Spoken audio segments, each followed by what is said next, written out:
Hello there, guys, and welcome back to my channel for what I'm not really sure what this is going to be today. Like, at the end of the tweet, I put rants, tears, and more. And that's kind of what I'm feeling, because I'm feeling fuming.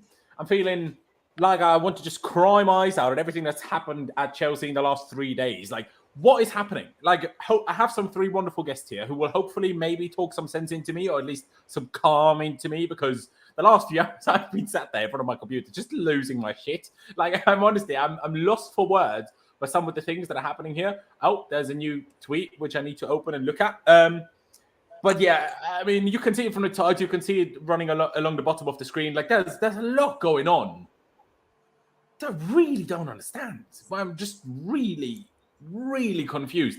You know what, Charlie? I'll start with you. Thank you for being here as always, mate. Before we even talk about transfer rumors and stuff, you were at Leeds on Sunday. Yeah. Because not only is the transfer rumors, at least today and yesterday, not really, to my personal liking, but it's topped off by us losing 3-0 away at Leeds on Sunday, and you were there. Now, what was your perspective from inside the ground? Because, like, I'm losing hope in the last few. I'm losing all sorts of hope at the moment. Mate, it was terrible. Like, pretty much apart from the first, 5-10 minutes of the game where we created a few chances. Sterling had a decent effort. I think Mount might have had a shot, and I think Correa had a chance at the back post, which he put wide. Other than that, mate, it was terrible from pretty much 10 minutes on all the way to the end. Just nothing. Like, it would have been exactly the same as it was obviously on the TV, and that just terrible. Obviously, overrun in midfield, individual mistakes, nothing up top. But it's not really surprising, if we're being perfectly honest, because how many players have we got playing not in their proper positions or not where they want to play? And are we really surprised when we're playing players out of position, and we're playing so badly? Like, it was a disaster, mate. And yeah, look, the positive was that the window's still open, but then again, like, you look at it and you think, well, all right, Aubameyang, Gordon, like Fofana, whatever, these guys come in, but I don't think it's as simple as getting the players in and then suddenly everything's all right. Like, you look at Saturday, for example, Sunday even, and is actually Aubameyang making any difference to how we play on Sunday? Probably not. Like, it's a short-term fix. He'll score goals, but at the end of the day, like, it's not really going to press. Mate, I'm not even sure. I'm not sure if anyone's scoring goals. Well, yeah, but what I mean is, like, we need bodies in, and look, is he better than what we've got at putting the ball in the net? Yes, he is. But it's more than just putting the ball in the net. It's everything else as well. Like, playing so many players out of position. Mount's not playing where he realistically wants to play.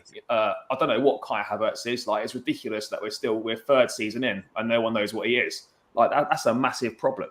And then, you got Gallagher not really playing where he wants to play. Reece James not playing where he's best. We've got 4, 5, 6 players all playing out of position, like, pretty much week in, week out. Like, are we really surprised at what's going on? Mate, it's a situation where, like, I don't even understand what's going on anymore. Like, I am a fan of Kai Havertz. I'm a fan of the type of player that Kai Havertz is, but not the type of player that Kai Havertz has been at Chelsea for the large majority of his time here, right? But then we see Fabrizio Romano saying, well, Kai Havertz isn't going anywhere. Thomas Tuchel is still a big fan. I'm like, okay, so you're a big fan. You keep playing him. But what's he saying? Either you're not telling him to do anything different, or you're playing him even though he's not doing anything different. And that's where the first question to Thomas Tuchel in my head starts. But there's so many questions to Thomas Tuchel I have today. It's crazy. It's just, I honestly don't even know where to go. Aaron with the donation, I appreciate it very much, saying, Aubameyang, Gordon, Boehly, and Tuchel, hang your heads, even though you said Tuchel. It's not his name, but I appreciate the use of the U, even though most of you have no idea what an U is. But where was this message by Jester a minute ago? Just that I wish, maybe it's your age, but I wish I had that calmness, because whether you call me a snowflake or not, but I'm certainly melting, because I am fuming. Like I said, I am fuming. Jim, thank you for becoming back on. Can't remember the last time you were on. I don't feel like it was that long ago, but still, I feel like I haven't chatted to you about some of these transfer rumors in a minute. So why don't we start that off before we go to Pies, who fills us in on all the things that I missed in my rage. Anthony Gordon, before we get to all the Fofana rejection stuff. Anthony Gordon, what's your view? Let's even leave the price tag aside for a second. Like, the price tag is ridiculous anyway. I think pretty much everyone agrees the price tag is a bit ridiculous. But let's leaving the price tag aside. what do you think of Anthony Gordon? Like, I don't even think he's better than Callum Hudson-Odoi, personally. Well, the problem is, and this is the thing, it's the unknown for many of us, is that we've seen a young player with raw talent that hasn't really like shown enough. We know that he can play in the Premier League, partly proven in many ways, but where he hasn't been around for too long, I've been playing barring for Everton as well. It's very hard to have the barometer of a player as young as him and understand how good he could possibly be, which I get, and I understand why we react when we look at the price tag. I'm on most of the Chelsea fans' side when it comes to the price tag. I do think it's overpriced. I even said that I felt that the Fofana one, as you already know in group chats, that is overpriced in many ways. And Fofana's been playing for Leicester a lot longer than Gordon has in the Premier League. So, look, the way I look at it with the Gordon thing is that I see a raw top player. I see a player that I think actually has ability. I think there's ability there. Obviously, Thomas Tuchel, and I'm trying to look at it from a Thomas Tuchel kind of ability is there in your head? Well, no, but is it a general ability thing, or do you think he's good at dribbling and pressing? It's something that we don't actually have at the moment, I think. And I think it's more of the directiveness. It's being able to use your speed and get behind and be able to drag teams across. And I know Sterling should be doing that as well, game 3 in. But, I've always said with Sterling that he's not enough. We bring him in, he will do what he can. And can I ask you something? But do you think direct players work against when we 9 times out of 10? That's a lie. 99 out of 100 times play against low blocks. Does directness work against low blocks? Because in my opinion, low blocks is exactly what stops direct players. It's not just that. He's able to dribble in tight spaces as well. And when you go to low blocks, I've seen him against the bigger teams be able to take players on and break through. A little bit like what Kovacic does from midfield and being able to break the lines with his speed and drive forward. And I think when you think about the profile of player and what we're actually looking for, I think when you look at his speed, his ability on the ball, the only question mark I have with him is the creativity. Like, can he create to the level that I think we need, depending on where we're going to play him? Because if he's playing as a wing back, which is what we're being told might be the case, then we're going to need creativity from that space, because Reece James has done it in abundance and we're heavily reliant on the wing backs. So I think, the pace thing and being able to get up and down the pitch and do a job, I think Tuchel's looking at this player and thinking to himself, well, he's still very young, he's still very raw. Maybe that I can bed this player into how I want him to play. He hasn't got any of the old, you don't say the old tricks, but when you've been a player for so long playing a certain way, and I'll use an example like Lukaku, what he is and how he plays and playing it for a long time. It's very hard for players at that point to then try and adapt into a completely different way. And what I'm saying is, I think he's looking for players that he can adapt. Not to say that I think Gordon's the answer, and that's why I think he's getting him. But when you think about the amount, and we've already said 60 million is a lot, we're being told that Everton want a big chunk of the money up front. Whether or not they want to use it for replacements or whatever, I don't know. But let's just say, for God's sake, it's 45 million plus add-ons. Let's just say that it ends up coming to. I always think it's important to look at the structure. And sometimes when you look at the overall value, and I agree with it, you feel like you want to pull your hairs out. But if it's 20 mil, let's say, up front, just because they want a bulk of it, 20, 25 mil up front that we give them, but then over 5-6 years, what's left is split out over that 6-year period. So say 15, 20 million plus 10 million add-ons. Is it as bad as we actually think it is if the player that we bring in becomes a success and we start closing the gap to the top and we start winning things? So this is my thing. I get the reaction. If it becomes a success, none of it matters, does it? No, it doesn't. But my point is, we wouldn't have this conversation, would we, about how much he costs from 4 years down the line if he comes into the team and he improves the squad and we end up going on to do good things, And this is the thing. Transfer don't you think every transfer has installments, a certain amount up front, a certain amount later, whatever add-ons you have? Every transfer has that. So when you're comparing 60 million of Gordon, you're still comparing it to 50 million that Arsenal paid to Gabriel Jesus, because they didn't pay 50 million up front. So you're still exactly. So you're still comparing it to that. And that's I understand your point, the whole buying a young player, trying to mold him. I get that. Yeah. But why does it need to be Anthony Gordon? As if there's no better also young players. No, I agree. And at the end of the day, it's going to spin around. I'm going to finish off now, but it spins around in circles when it comes to us fans, because we're sitting here saying that we want to back the manager, and that we want him to pick the players he wants. But we're always going to have this problem where we sit here and moan about a profile of player coming to our football clubs. We can't see it, or we don't feel it works. The pressure's on Tuchel now, because if he brings him in and he brings the others that he's thinking of bringing in, like the Aubameyangs and whatever else, along with what he already has, we're going to have to see some sort of progression. It's going to have to work. So, the pressure's on him, but at the same time, I'm at a case of, well, I'm not really happy with the whole price tag of it. But if we really are going to get him and he's backing it, then at the end of the day, we've got to see where he's going with this. That's it. See, now I do agree with that. And Lewis was like, "Oh, he's coming anyway." He tweeted it. He's coming anyway, so just support him now. I'm like, I will once it's done. Until it's done, I will very much so voice that I am not happy with this whatsoever. Now, once he's here, he is a Chelsea player. It's not his fault that he's costed this much money. It's not his fault whatsoever. So I'm not going to put any blame of that on him. Now, will the demands and the expectation for him rise with the transfer fee? Of course it will. That's how football goes. We'd have different expectations of Kai Havertz if he didn't cost £72 million. Do you know what I mean? Of course, that will make a difference. But it's not his fault. But again, structure's important. That's what I'm saying. Structure's important. That's what I'm going to say. And you're right. Structure is very important, and it makes a big difference in whatever signing you make. You're right with that. But I will still say that my worry is, it's all well and good saying, "Oh, back the manager." Now people go back to the streams if you want to. I was never the guy back Tuchel, like no matter what. Like I was like, okay, back him.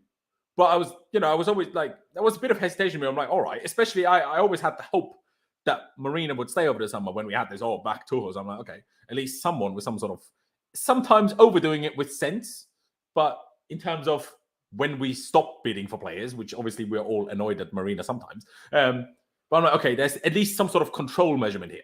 Now that it's just Boehly who doesn't know football yet, totally understandable. I'm not blaming Boehly for basically any of this. But putting all of the job on Tuchel. Now, maybe that's just the Chelsea fan inside of me who's used to us sacking managers on a regular basis. But it's all well and good saying, it's that if Gordon and Aubameyang and whoever else, they don't work out, then it's just on Tuchel. Okay, great. But then whoever the new manager is still sat with Anthony Gordon, who we signed for £60 million and can't get rid of. Like, we couldn't get rid of Michy Batshuayi and Danny Drinkwater and Emerson and Zabacosta and all these shit show players.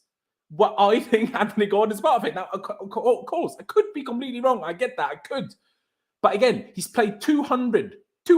That's barely more. That's less than 3 games more Premier League minutes than Callum Hudson-Odoi. And he has 4 chances created. Compared to Hudson-Odoi's 15, 4. And we're missing creativity. I don't get it. And people tell me, he presses. Yeah, okay, brilliant. Fantastic news. He does play for Everton as well. Let's not forget that. It is Everton as well that he's playing. He's playing in Everton as well. He's talking about creativity. Should be even more creating chances than if he's the main man. No, that's not true. Here it is. Surely you should stand up way more. If you're in a better team around better players, all I'm going to say is Everton fans. That He's an Everton boy, right? And Everton fans are delighted with what we might be playing. They were delighted with 45. They were delighted with 50 mil, and they're knee sliding with 60 mil. Now, if we're not even Everton fans who actually have that emotional attachment to Gordon, and they're saying let him go, why are we trying to beat around the bush and say, just look at the structure and all that? Like, I just feel like people find excuses. It's an extremely poor deal, in my opinion. It's extremely poor. It's only poor if it doesn't work out, isn't it? And that's it's poor no matter what, bro. I don't care. You don't spend 60 million on Anthony Gordon when there's the likes of Zaha, St. Maximin, Neto, anyone else you can actually. Oh, by the way, I forgot we've actually got competent scouts. So I'm only looking at the Premier League wingers. There's so many. Why, like Lauren said, why Anthony Gordon? Why him? What has he done? I don't get it. Tuchel's buying him just because he played well against us a couple of times. He's obviously buying him for a reason, isn't he? Let's not sit here and be like, he's just buying a player for no reason. He's obviously buying him because he feels he fits. He sees something in it. It's funny. It's ridiculous. Bayern also wanted Callum Hudson-Odoi for a reason. Do you know what I mean? Like, you can also look at it. He probably should have gone that direction. I'm not sure if it's my internet that's struggling or Charlie's, but you were breaking up there for me. Say that. Sorry, but I was just saying, Hudson-Odoi probably should have gone there. But I think Tuchel's obviously looking at Gordon for a reason. And look, what's he better at doing than Hudson-Odoi? Tell me. What? He's not Why better. are we talking about Hudson-Odoi and Gordon? This is a weird combination. Why are you comparing Hudson-Odoi with Glenn and Gordon? It's so Because we weird. shouldn't be letting him go out on loan, Because bro. we We have shouldn't to- let him go but on We loan. are. We have to let him go on loan because he hasn't we shouldn't. improved at Chelsea. Yes, we should. Because No, he's Tuchel not. should He's been trust here him long enough. more instead of He's been- sending £60 million on Gordon. You've already got a young, Guys. exciting winger there, and now you're buying £60 million on Gordon. You're and letting talking- Hudson-Odoi No, go on loan. but wait, It's wait, fucking wait. ridiculous. It's, but Jem, You're Jem, talking on wait, emotion, hold mate. up, hold That's up, what hold I'm up. doing, 'cause you It's like Chad. okay to let Callum Hudson-Odoi How are go on people loan defending this? if It's we sign a ridiculous. better player instead of him. Yeah, but you're defending him on someone part of that's- Callum Hudson-Odoi, who's done fuck all at this club for about how many years But now? Everton, It's getting Gordon ridiculous. has done fuck Like, we all don't- at Everton where it's easier to do something. But it's not necessarily easier to do something when you're playing in a shit team. But it's not. Come on. Callum Hudson-Odoi was in the Chelsea team while Eden Hazard was in the Chelsea team. Callum Hudson-Odoi was in the Chelsea team while Romelu Lukaku was in the Chelsea team. While now Raheem Sterling is in the Chelsea team. Anthony Gordon, the best player he has to compete against, is Iwobi. Like, think about that. Can Callum Hudson-Odoi play wing back? Yes. Well, He can't. Can't. No, he yeah. can't. Not No, he really. Gordon's never played No, he wing back in can't. his life. At least That was your Hudson-Odoi's question. I thought, played has it. he? Yeah, but we've seen him play as a wing back, haven't we? I'm talking about Callum Hudson-Odoi, and it hasn't worked, right? So our assumption is that we bring in Gordon to play where? As a wing back, or I as a don't forward? know He's- where we're he's going to a- play him, bro. I honestly don't know. Exactly. That's My another thing. Like, biggest where biggest does he problem- fit? In the three at the back, he doesn't But this- start in the front well, three. this is- If we go to a 4-2-2, right, he'll start on the wing and might go wing back off the ball. But why don't you just let Hudson-Odoi do that, who you've already got, and save the money and We've put got it to get into a more pass. important areas? Why are we not buying a midfielder? Why are we not buying? Why- Why are we not buying a £60 million striker? Why Hudson-Odoi. Anthony fucking Gordon? It's a joke. Mate, my biggest Why issue is the Hudson-Odoi? fact that we need Because we he's need got fucking talent, and this Why- Gordon guy is a road runner, bro. He's another Gallagher Mate, just we on the need- fucking wing. Talent my that we biggest never problem see. That is makes that sense. Because we he never need- plays. No, How we do you need- expect don't him do to that. develop? Don't do that. Don't do How that. do you expect we him need- to Don't do develop? I that. don't fucking get this. Don't How do you do expect that. a player to Guys. develop if he's always on the Guys. fucking bench? We can't keep making that Mate, we excuse for a need- player that has the ability, I agree, but doesn't perform when he's given the opportunity. He has his I moments. can't but fucking he's not wait till he goes consistent. to another club He's and not bangs. consistent. You're all so wrong. I can't Well, wait. no, it's listen. I'd I'm like just him saying to that go to Oh, another I club and cannot do well. fucking wait. if he Brilliant. was that good, why does he never hold his position in the team? If he's and he had a very good opportunity when Jem, Lukaku the and Foden were conversation injured. isn't So why did he whether not stay in Callum the team? Hudson-Odoi is that That's great. irrelevant. That's not the Havertz conversation. is not irrelevant. good, and he's That's played the up problem. top for 12 months. That's the problem. Havertz is shit, and he's played up top every game for 12 months. Should he have held his place? No. Sometimes players hold their place just based on their fucking name. I just feel we're defending certain individuals that we shouldn't be defending at a club when they've done fuck all. That's my opinion on it, to be honest. But that's how I feel about it. See, now, Jem, I hear what you're saying. Again, my point isn't, and I'm not sat here trying to say Callum Hudson-Odoi is that great. And sorry, boys, my internet was struggling, so didn't necessarily hear everything you just said in the last 2 minutes. But when I said he's not better than Callum Hudson-Odoi, my argument with that is Hudson-Odoi is a player we want to get rid of because he's not good enough, or at least loan out to see if he gets better then.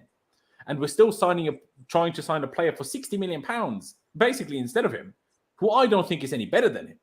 That's what I'm trying to say. So I'm not trying to say that Callum Hudson-Odoi is so good. If anything, I'm trying to say the opposite, that he's not that good, and we're still signing someone who has worse numbers in the Premier League games as a regular starter than The Hudson-Odoi. mad thing is, I'm not a massive fan of this deal. It makes it sound like No, I am. I know you're not. I know you're not. And It's I know not- to some extent you're just trying to go against what we're saying. I get it. Like, there's no hard feelings. But like, this is the only way I'm going to get it up on screen now. But look at these stats. He's not good at anything other than pressing. Like, look at these stats. That's what the system needs. Pressing, energy. Yeah, No, but shouldn't we get a player that is good at pressing that's also good at other things? Because, and I made this joke in the last stream, or whatever it was, if we just want someone that presses, just get some Olympic runner. They're going to be better at pressing than Anthony Gordon. Like, if that's all we need, just get someone like that. We don't need a footballer then. Do you know what I mean? Like, he has 4 assists, big chances created, and Hudson-Odoi has 15.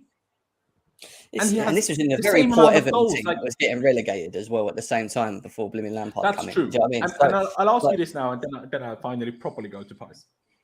Because I tweeted this to someone, and I didn't see if they replied or if anyone else replied. But I said, in my opinion, it's easier to be a good attacker for a smaller team, for a lesser team, than it is for a good team. Especially for a good team that's not very good at attacking like us. Because how many teams properly defend against Everton? No one, because no one's scared of Everton, right? So no one like parks the bus against Everton. So Everton always have space when they try to attack. They might not have the ball, but when they do get the ball, they always have space to attack, whether that's against us, whether that's against Liverpool, or whether it's against teams that they're competing against at the bottom of the table, right? So it's much easier for their players to stand out. Now, if you barely stand out at Everton, you stand out with dribbling and he works hard and it's brilliant. But if you can't even create with space, how are you ever going to create when you don't have space? And at Chelsea, he will not have space. That's my concern. So I'm like, then why would you dedicate so much money to that? Especially, and that takes us to the next topic, and I go to Pies for it. And obviously, we can talk about Gordon again in a few minutes as well. When we're now seemingly not willing, well, we might pay more. But again, it's August 23rd, man. Our last bid was on August 6th. That's 17 days ago. So now we waited 17 days doing absolutely nothing. Well, negotiating, I'm sure, but negotiating with no success at the end of that negotiation until now. Bidding £70 million for Fofana, whether that's 60 plus add-ons, whatever it is, right? They've said no. So we're going up with our bids for Anthony Gordon, but we didn't go up with our bid for Fofana because the bid 17 days ago was basically the same. It's just structured differently.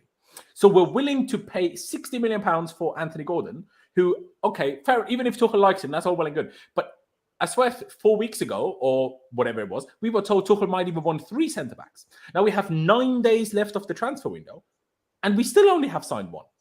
And now we've waited 17 days between the second and the third bid for Fofana, and we still haven't bid enough to actually get him. So I'm like, rather than spending 60 million offering any money for Anthony Gordon, can we just make sure we actually get our centre-backs done? Because again, Thomas Tuchel apparently even wanted 3, but most definitely he wanted 2. And now we have 9 days left in the transfer window. We don't even have the centre-backs done yet, let alone potential midfielders, let alone Aubameyang, let alone wingers, let alone whatever else we need. Because what we first and foremost need is centre-backs. Now, of course, in terms of performance on the pitch, maybe not. But in terms of depth, we most certainly need centre-backs, right? And that's the part, that's why I got even more annoyed. I was already annoyed with bidding so much money for Anthony Gordon.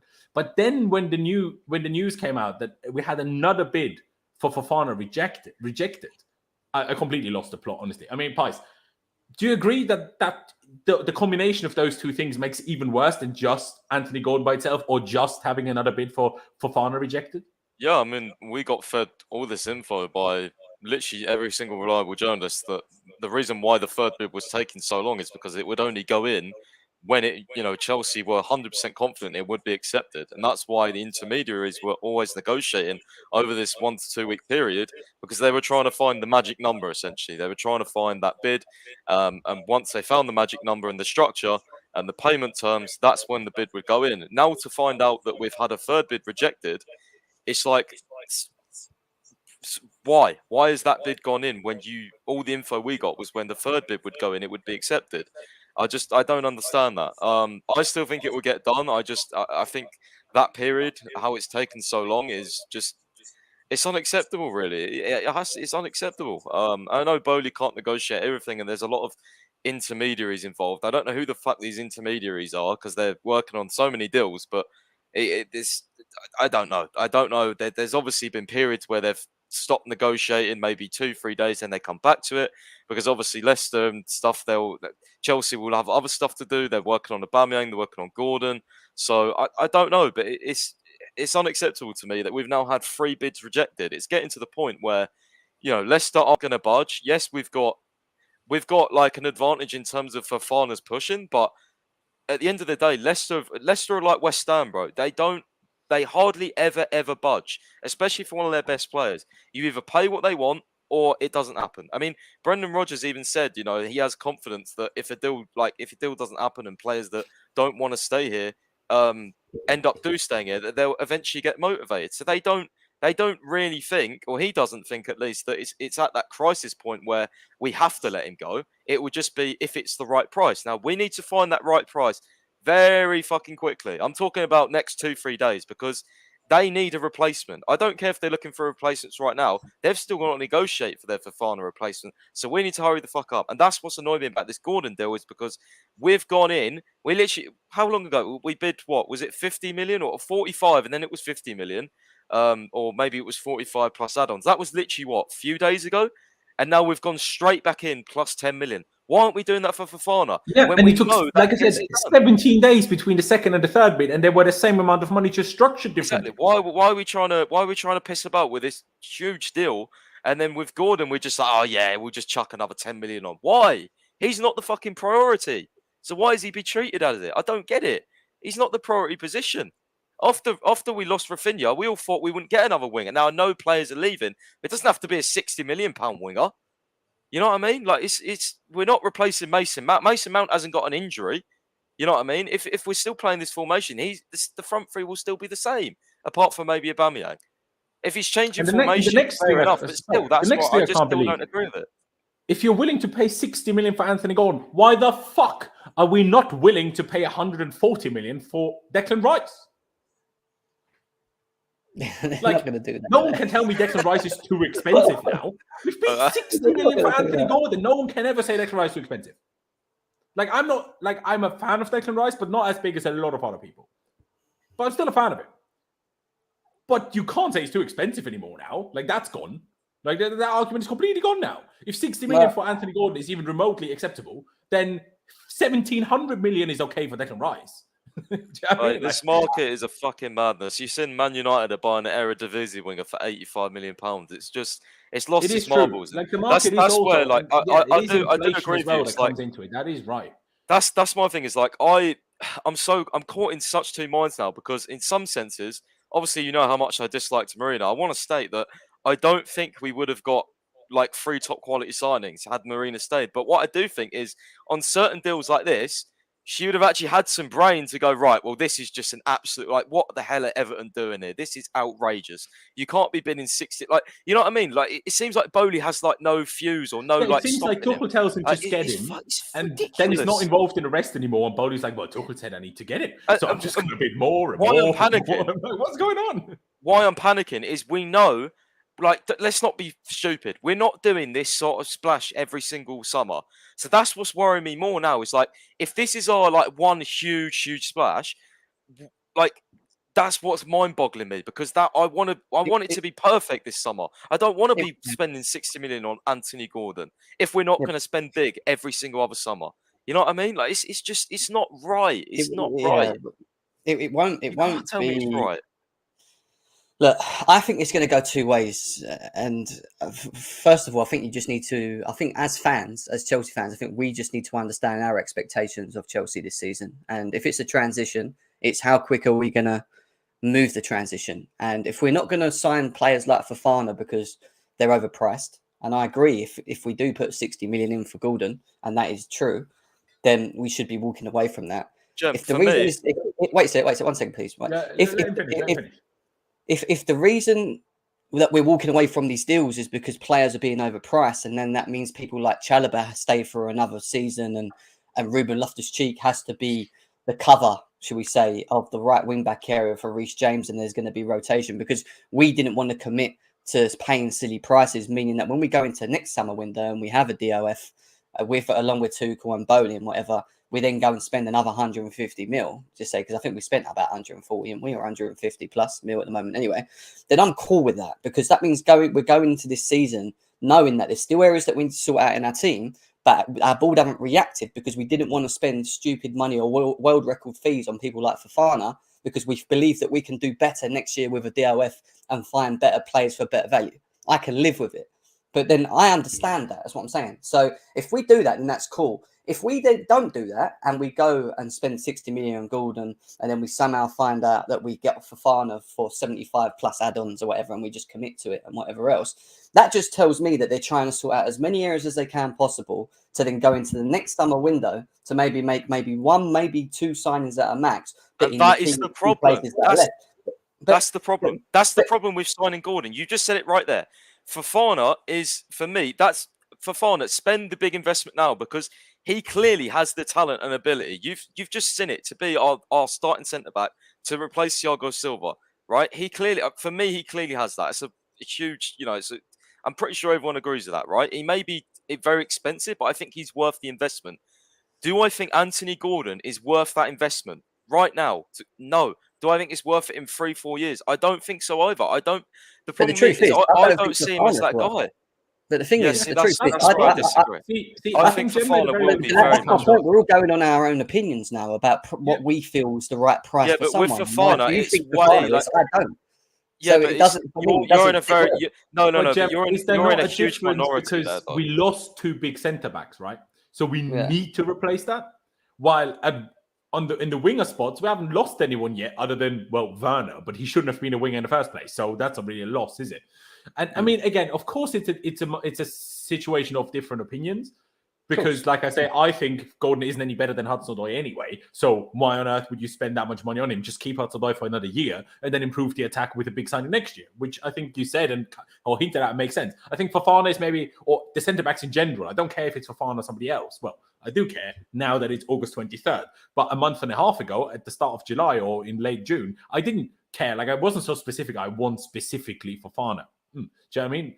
I'm sure there was plenty of other players that we could get, but now anymore. Now we're done. Now we need to just get him. Our next option seems to be Harry Maguire. Now it's probably a bullshit report by the media put out there by Harry Maguire's agent to make all the negativity around him go away because they're like, Chelsea are interested, so it can't be that. Do you know what I mean? So it's probably not true. But the fact that we're even linked to that is only happening because we haven't got Fofana done yet. Had we got Fofana done, we would have never even been linked to Maguire. So that's already bad enough.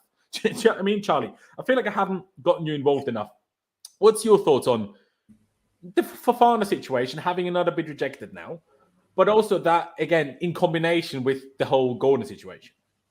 Well, in regards to Fofana, it's obvious. Look, we need a centre-back. We're obviously bordering on desperate for a centre-back. We haven't replaced the 2 that left in the first place. And he's obviously been the priority target for a number of weeks now. Yet, at the same time, it's like, we're not in the strong position for negotiating here. He's got 5 years left of his contract. Recently signed a new deal. Like, we're not in a position to be telling Leicester, "Oh, we're only prepared to pay this." If we want him, we've virtually got to pay what they want. So if it was July, maybe different situation. But if we desperately want Fofana, which it looks like, just pay the money for him. Like, I understand that you don't want it, you don't want, the world record fee and all the pressure that comes with and whatnot. But at the end of the day, like, we're not in a position to be demanding that. If we want this player, and we do, and we need him in the team and in the squad, then just pay the money. Like, we got to the point now, we haven't got enough time. If you don't pay the money, it's very much, you either pay the money for Fofana or we go with what we've got. Because we haven't got time to go and get someone else in now. So for me, like, it's just annoying because it just looks like it's just been fucking wasting time.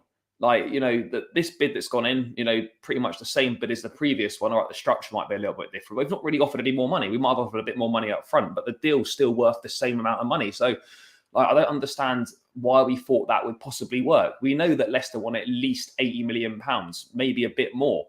And we just seem to be wasting time. It's 3 bids now. First bid 50, second bid 60, third one worth 70 or whatever it is. Like, it just doesn't make sense why we're negotiating in this way. Like, I know you don't go in with your strongest hand straight away. You kind of go lower and you kind of try and meet in the middle somewhere. But it's got to the point now where, just pay the money. Like, it's boring now. Look, realistically, is anyone really value for money in football? Like, it's just an endless conversation because it's completely different opinions. That might be value to. It's basically what a club feels a player's worth to them. It's as simple as that, really. And we can sit and debate and think, oh, well, he's not really worth that. But ultimately, if we pay £80 million for Fofana, yeah, it's a lot of money. But at the end of the day, if he's here for 5, 6, 7 years and he's part of the next generation of defenders at Chelsea, the next generation of Chelsea, like the next cycle of team and whatnot, then does it really matter how much money we've paid for him? Like, as soon as he starts performing on the pitch, everyone forgets about the price tag. People only use the price tag when players don't play well. So ultimately, if he comes in for a big fee, and he plays well, no one mentions the £80 million.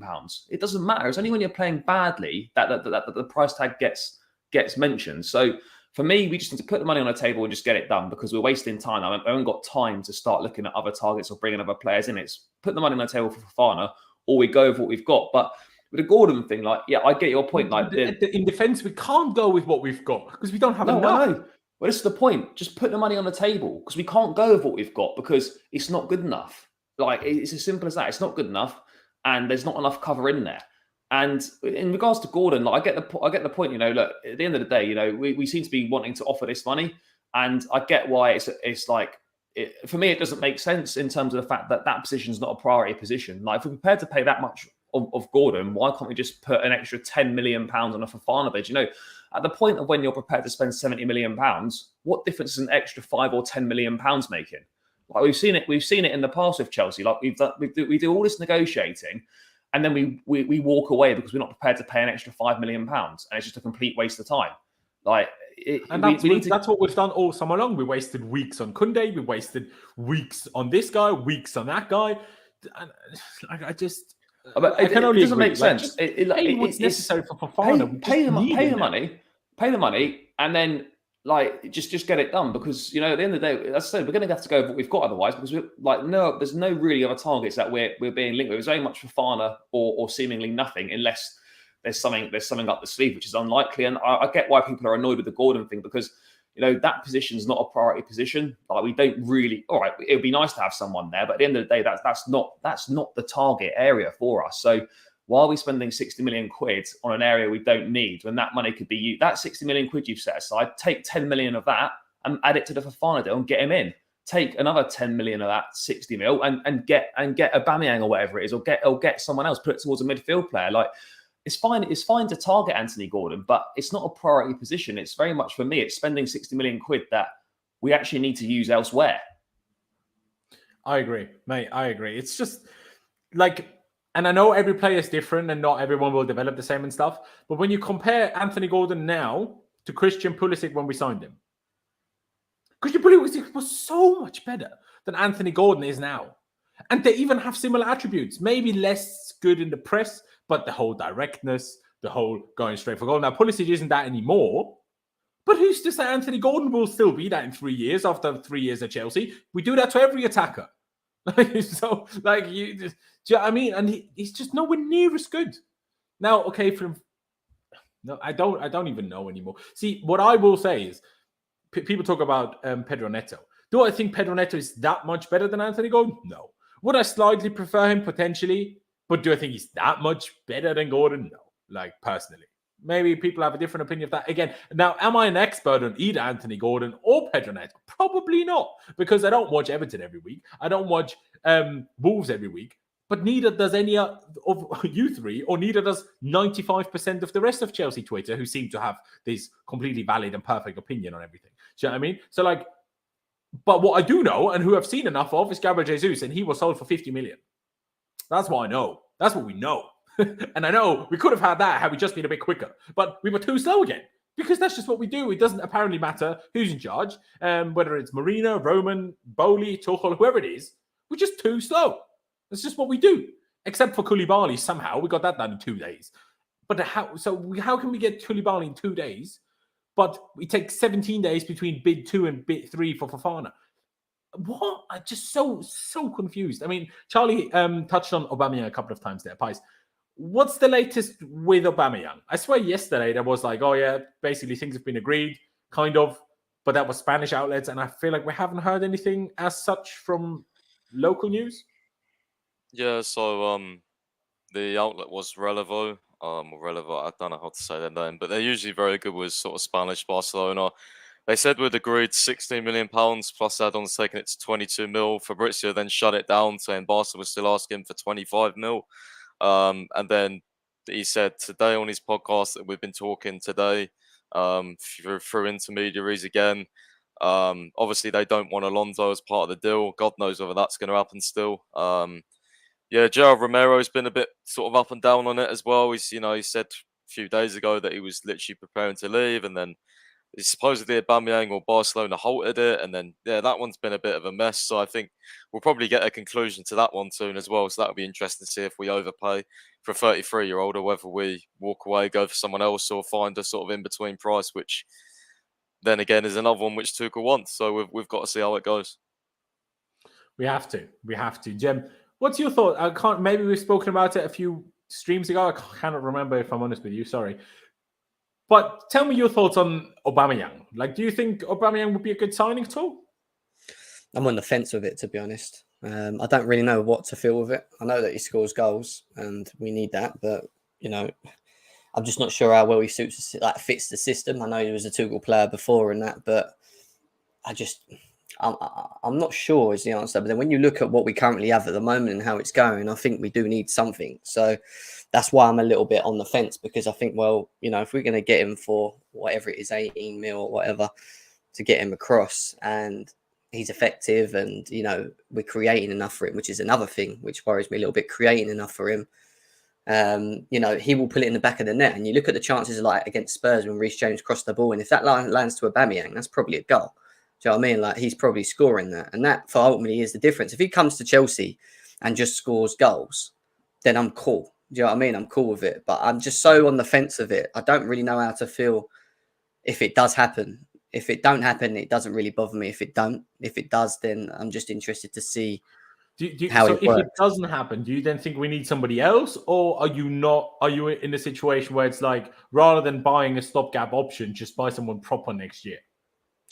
I think we need to look at doing that. I don't think that we're going to be able to sort out every area of the team that we need to sort out. I don't think, like, for me, when I look at our squad, I know how, like, from what I look at it and I feel that there's just a lot that still needs to be sorted. And I know some people say, well, if we get a DM or a 6, that just solves a lot of things for some people on Twitter. You know, on others, it's defense, some it's wing back, some it's the creative thing. I think it's all of it. For me, it's just how many of them areas do we sort in this window, you know? And we do need a forward. There's talks about Leao again. I don't know how serious that is if we're actually going down that route to try and get it done. But, you know, I like him. He's not bad. He's direct. He creates. He's a good player. He's a player that would suit the system. But then you've got to think of someone like, obviously, which I think you're going to talk in a second about, Nkunku. And if that means that we don't get Aubameyang and then we stop looking at the forward line because we just feel that we've got a bit more of an open market next summer with the players that are going to be available. And this is why I say the same thing with the midfield as well, because I don't think there is much around at the moment in and around that area. If it means that we have to wait for another window, then so be it. And what, you know, it's worth waiting. Yes, we're going to lose games. Yes, it's going to not be pretty. Yes, we're going to have inconsistent performances. It's just understanding and knowing what, you know, knowing your football club and knowing where it is at the moment. And I just feel like I know where it is in my head, you know? Yeah, see, I agree with that, because like you say, if Aubameyang comes in and scores goals, it doesn't really matter who comes in. If they come in and score goals, I'm happy with that. You know, I don't really care who it is then. But the problem I have is I'm not sure about anyone whether they will be able to score goals, because I'll say it as honestly as it is, we signed Lukaku, who is, like, as much as he was awful for us, still a very good striker. And we couldn't make it work. Now, was part of that personality problems, was part of that, what was all sorts of problems. But we couldn't make one of the best strikers. Like, we all agreed last summer that he was at least the top 5. Maybe Jem did actually disagree because he was always kind of against Lukaku, fair enough. But most people agreed he was at least in the top 5 strikers in the world. And we couldn't even make him score goals. Like, so that's, I said this the other week where I'm like, before we get Aubameyang, especially if it's taking us this long to get it done, why not just get Ronaldo? Like, I didn't want Ronaldo when that thing came up in the first place. But compared to Aubameyang and compared to struggling to get Aubameyang, should he just get Ronaldo? Especially because Aubameyang would probably want to stay for 2 years. Ronaldo's probably perfectly fine leaving after 1.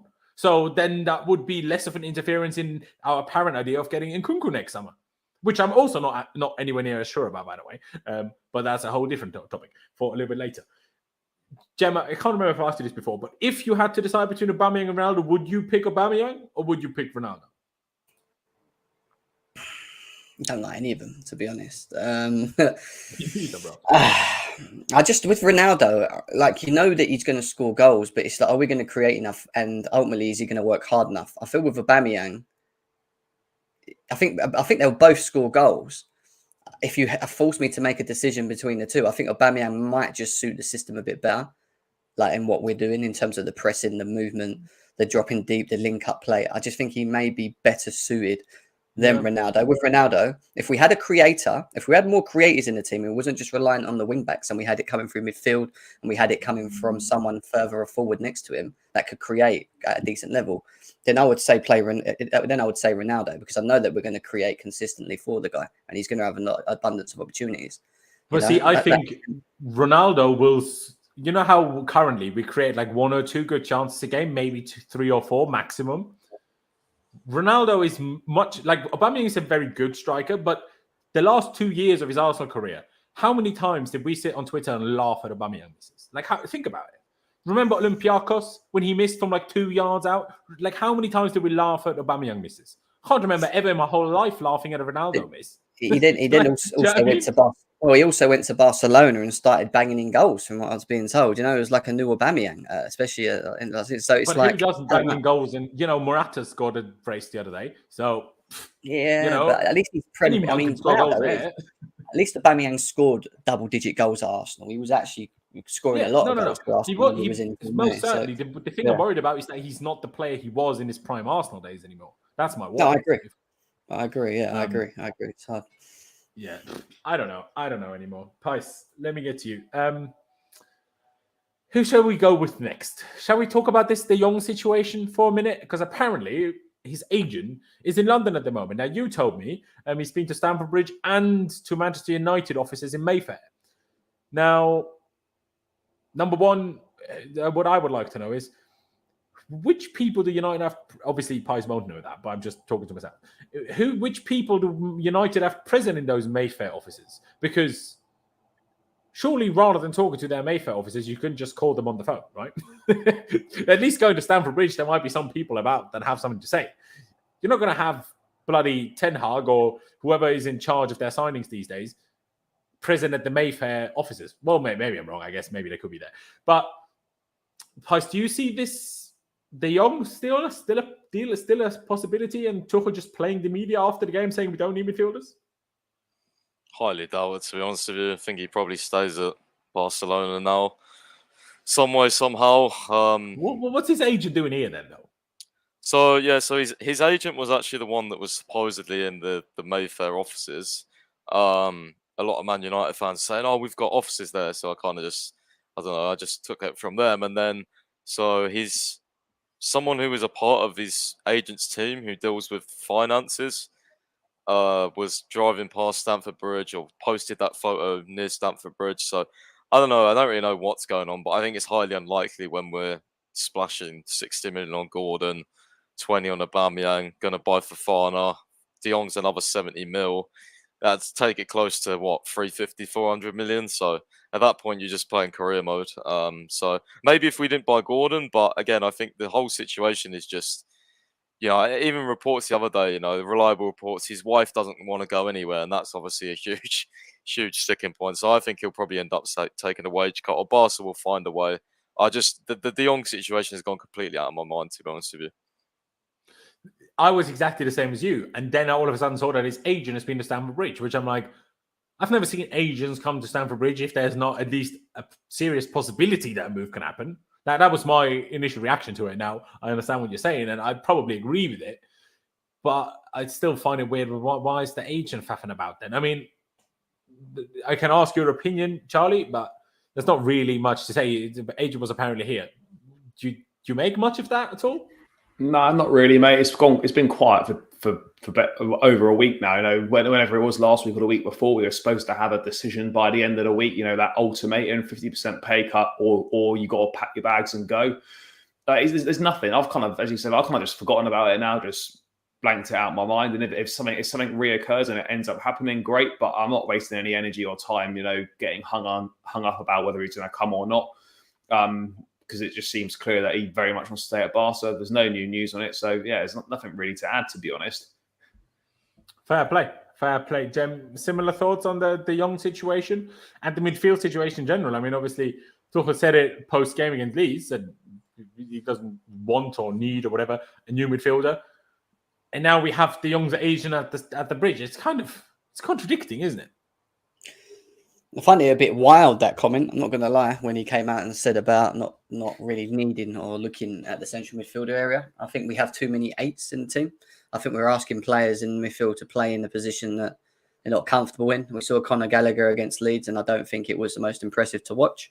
Don't blame him too much, because at the end of the day, I just don't think he's a six. He's not a six. He hasn't been playing a six at Palace. He's playing a lot further forward. So, and the same with people like Ruben and others. So, it's definitely an area that obviously we know we need to improve, and we should have more sixes when you look at the Kantés and you look at the Kovacic's that always getting injured once or twice a season. I like De Jong.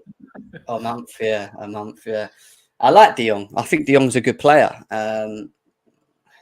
I still think, though, that even if you bought a De Jong, you'd probably still look for another central midfielder. I think you look past Jorginho and Kante at this point as well very soon, because I do think that they'll probably move on at some point. And I think probably next season, I feel one or maybe two may leave. But, am I confident in us getting him? No, because, again, it just took well too long, and not just that, we're not willing to put an offer in because the player himself wants to stay at Barcelona. A bit like the Dembele story when you think about it, and how we were waiting around for that, and Chelsea aren't really entertaining or should we say they're asking for information, but not actually putting anything serious forward because they want the player to confirm that, come and get me. Does that make sense? And I don't think they've done that. So if it's at this point now where we're getting close to the end of the window and we're still not getting them signs, but then we're hearing that his agent's over there, maybe things have changed in recent moments, but it's not looking likely.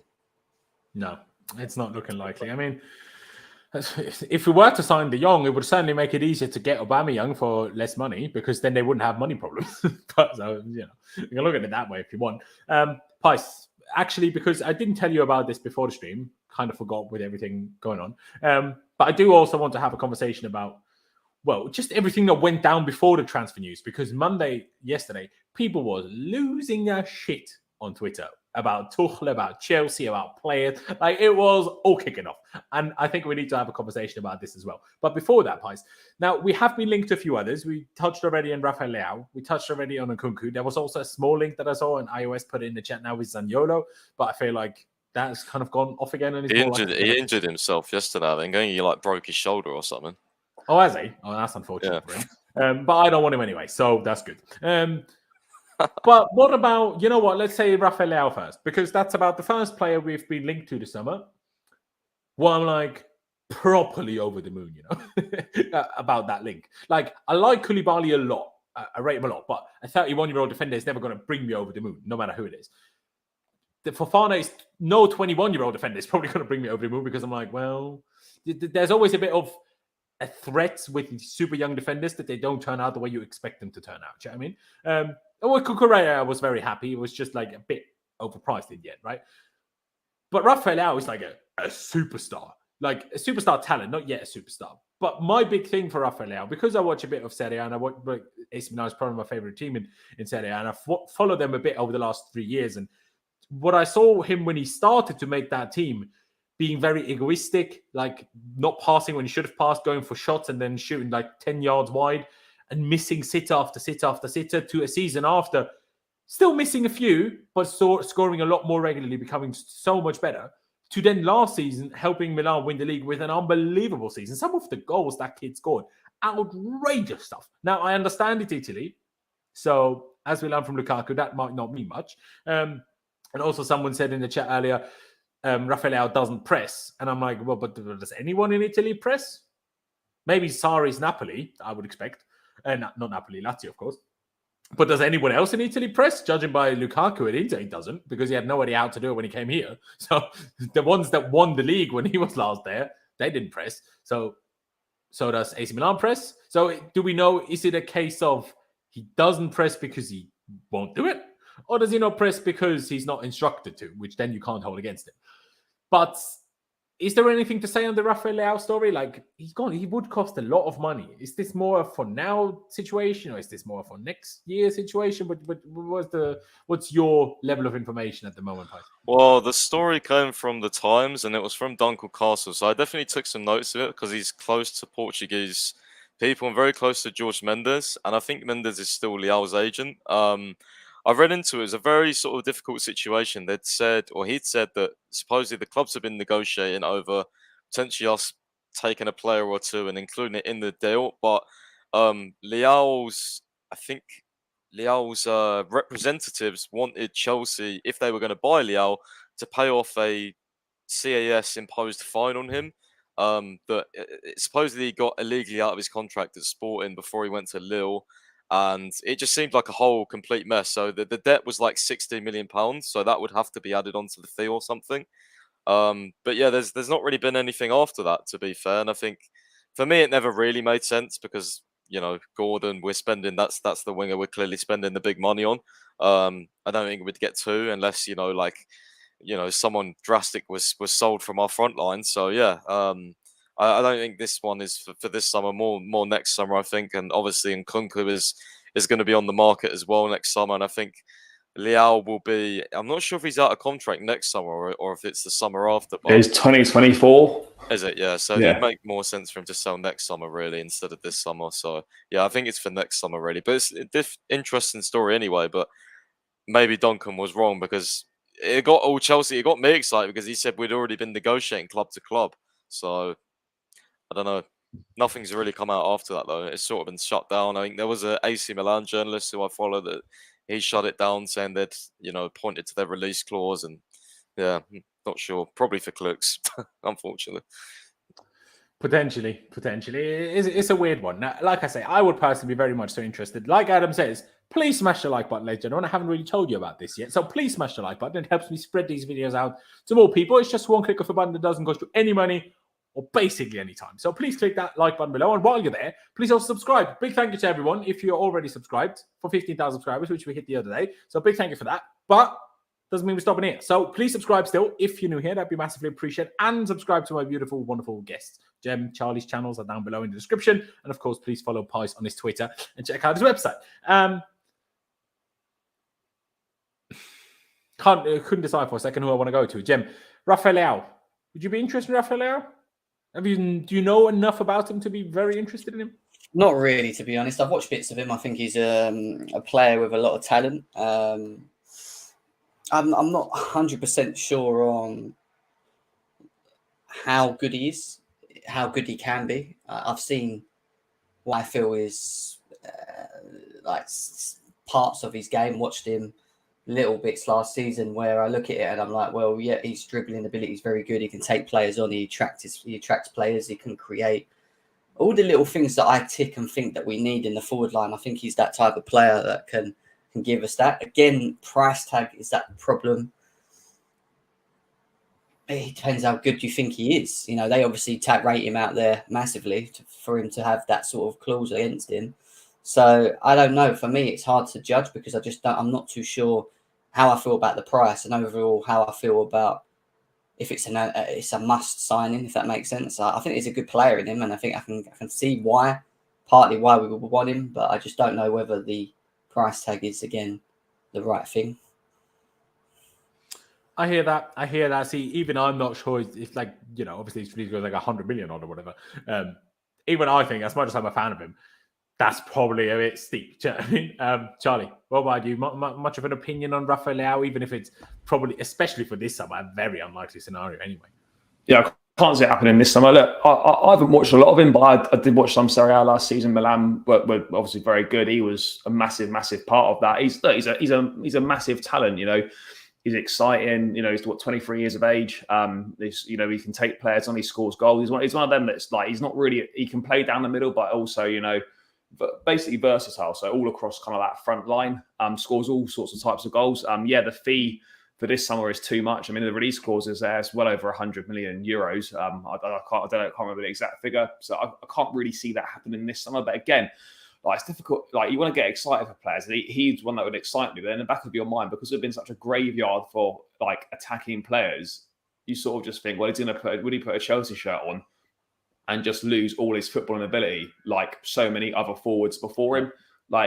It's a big problem. So I'm a massive fan of his. I think he's great, but ultimately for this summer, definitely too much money. But something that we could maybe look at next summer when he would have a year left on his contract. Potentially.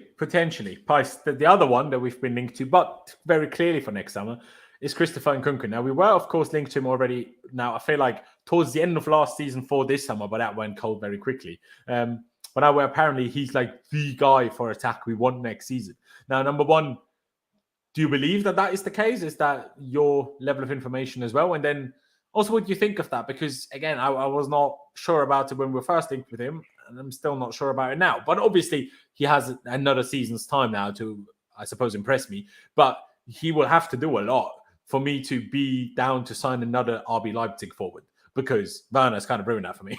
I can't lie. So he will have to have a banger season for me to be a fan of this. But again, what's your level of information, Pius, and what's your thoughts on it as well?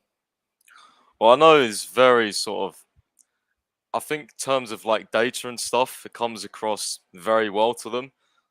Because in terms of like just pure data, he's like up there for one of the, but like not even just young attackers, like attackers in Europe in general, extremely versatile. So I know Tuchel would like him. But the problem for me with Nkunku is like, I feel like because I think his release clause is like 50, 60 mil. Like, I think it's like 50 mil actually. I think the problem is every big club is probably going to be going in for him because it's kind of like a no-brainer, you know. Sort of, what's 50 mil in this age for you know a young sort of a we've paid 60 million for a French. Gordon, so. Yeah, I was gonna say like just trying to make the right comparison, but yeah, it starts for France quite a bit. Obviously very impressive. It does worry me though, the Bundesliga, I have to admit.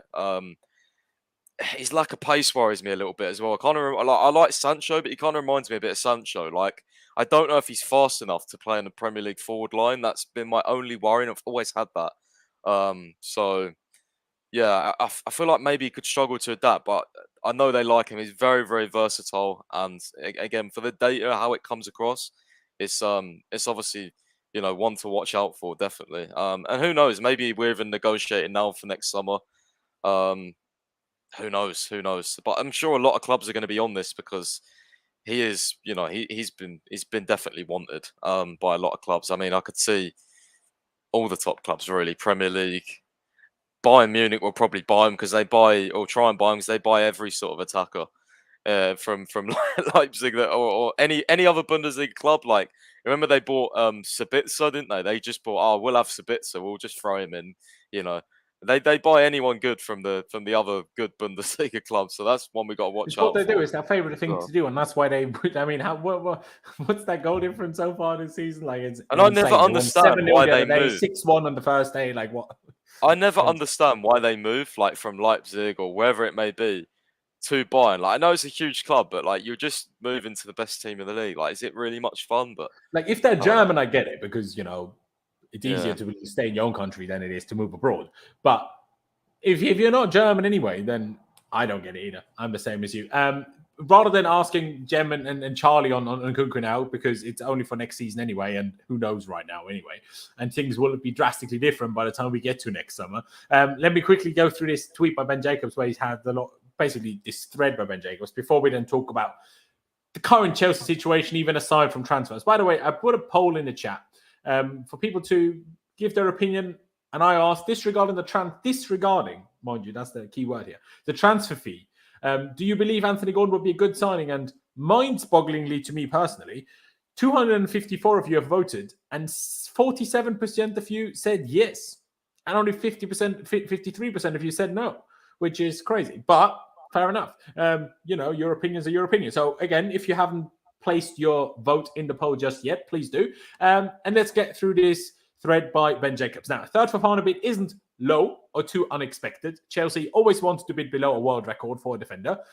65 million to 72 million pounds plus add-ons is in the broad bracket discussed. And then exact amount tabled is always altered by structure. CFC trying lower with stronger payment terms, which seemingly didn't work. I've said many times, judge the number and the structure. Bidding high, but with lots of installments or add-ons that aren't attainable isn't as appealing. Leicester have rejected a bid, but I can't remember who's someone was talking about. Was it Simon Phillips? I feel like someone was talking about the structure for this deal anyway. Isn't this the whole point of this? Like, if we bid the same as last time, based in money, surely the structure will have to be better. So why is he saying as if it's less appealing, but it should be more appealing? So I don't understand. But anyway, Chelsea still see Fofana as a priority. Chelsea also know there is plenty of time left to go back. Is there now? Is there? I don't get that. I read that earlier. I was like, what? Plenty of time. It's not June anymore. Did they use a different calendar in America or what? Like, what is this? Mental, or in Germany. It's tactic to play off how unsettled Fofana is. By the way, so Fofana not in the squad again for Leicester's. What game are they playing today? Jim? It's Carabao Cup. Carabao Cup, yeah. Carabao Cup second round. Probably. Gordon's on the bench for Everton. I just checked that as well. So he's on the bench. They're all coming to Chelsea. They were never going to leap to £85 million or even close. That's not how negotiations work. And this I agree with. But also how negotiations don't work is waiting 17 days between bids, which he's for some reason not talking about, which I don't really understand. Chelsea offering Leicester a decent chunk up front to move in market, but type and amount of add-ons don't suit Leicester. Leicester, meanwhile, have seen Chelsea add money to other offers quite fast via other deals. They know Fofana is desperately wanted, so we'll see how high Chelsea go. All this is normal end of window negotiation, but again, Chelsea have always wanted under £80 million. Again, it shouldn't have to be end of window negotiation. We should have moved quicker, and it shouldn't be the end of the window. That's the whole problem. I mean, I don't really want to drag us back into this conversation about Fofana because we've had that conversation. We've had that conversation about Gordon.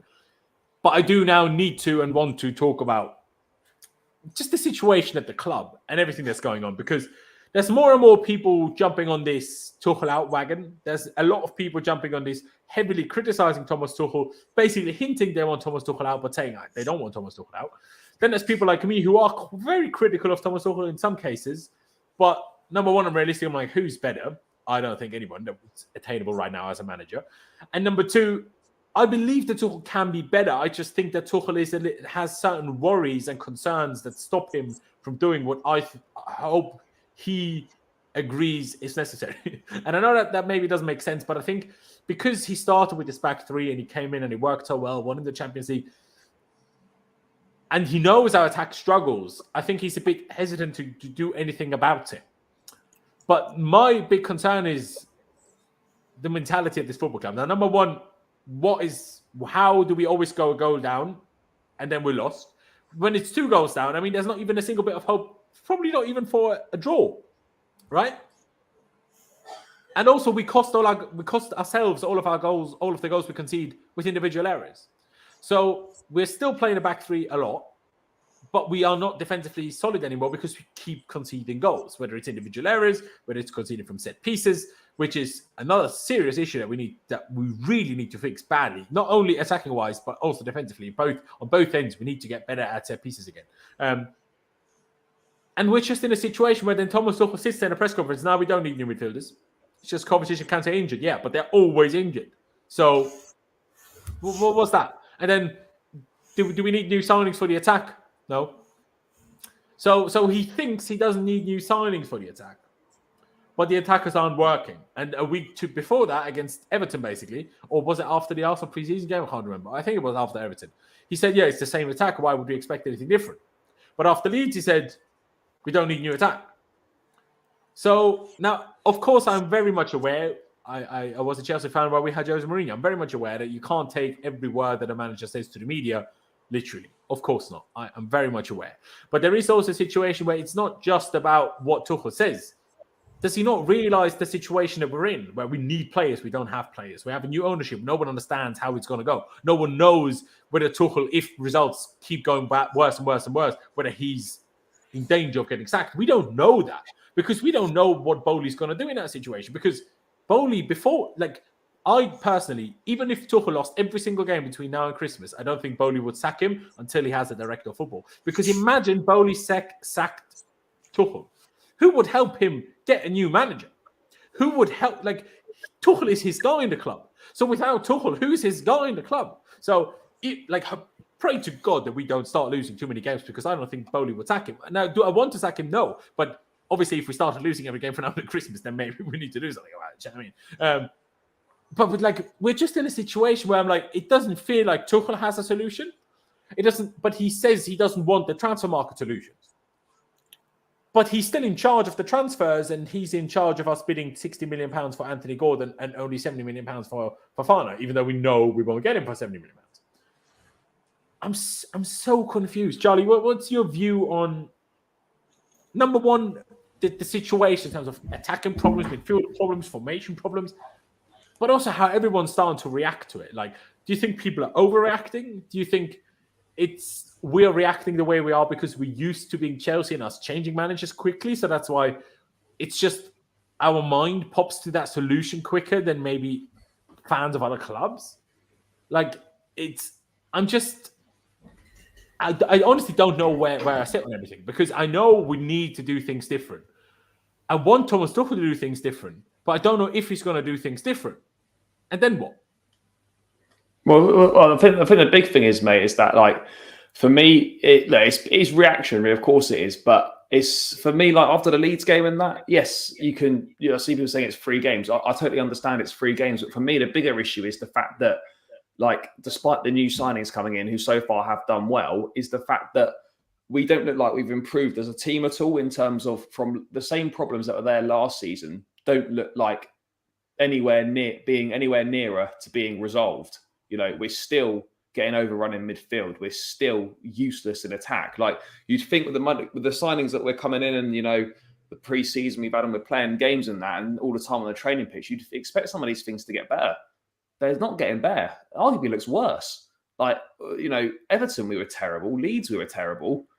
And all right, the win kind of covered over the Everton one. Spurs, we played well, of course, but it's a worry that these players seemingly kind of pick and choose what games they're up for. I mean, how can we have such a level of performance against Tottenham and then with the exact same players go to Leeds, bar Gallagher coming in for Kante, and every single outfield player, every single player, all shit? Like how we got such a level of inconsistency in this team?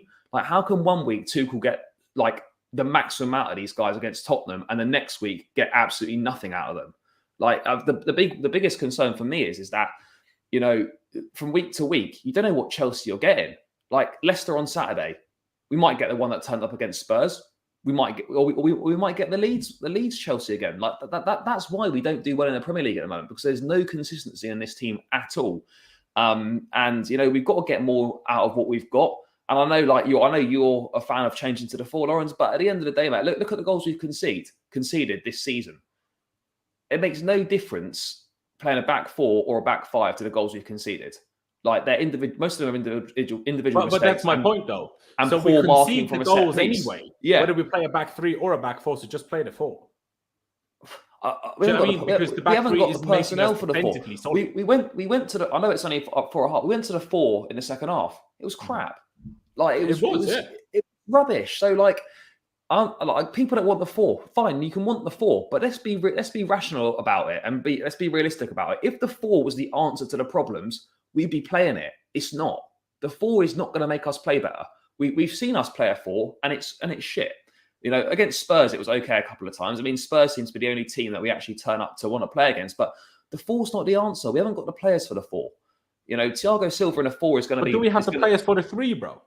Well, because at the moment, we don't have the players for anything because we're offering no matter what. What I'm saying is, though, like, but I think what part of the bigger issue that I touched on when we started is the fact that, like, we're in our start in the team, right? Look at the team at the weekend, right? You've got Loftus-Cheek not playing where he's at his best. You've got Reece James not playing where he's at his best. You've got Conor Gallagher not playing in a position that suits him. You've got Mason Mount not playing in a position that suits him. You've got Raheem Sterling playing somewhere that is not to his strengths. Yes, he can do it, but that's not where he wants to play. You've got 5 or 6 players that are 10 outfield players that aren't playing in their best position or where they want to play. And are we wondering why we're so inconsistent? Like, I don't know if he's playing these players out of position because he doesn't trust everything else we've got on the pitch, or he's doing it because he's stubborn. I think it's a combination of the two. But if we're being perfectly honest, like, Mason Mount's not a right winger. We know he's not, but he's playing there because out of necessity, because no one else can actually do anything, and he's not going to play in a double six. Is that a necessity? Like, you know how you said we don't have the players for a 4, but everything you're saying now says we don't have a players for the 3 either. And again, Thomas Tuchel is the guy in charge of our transfer dealings this summer.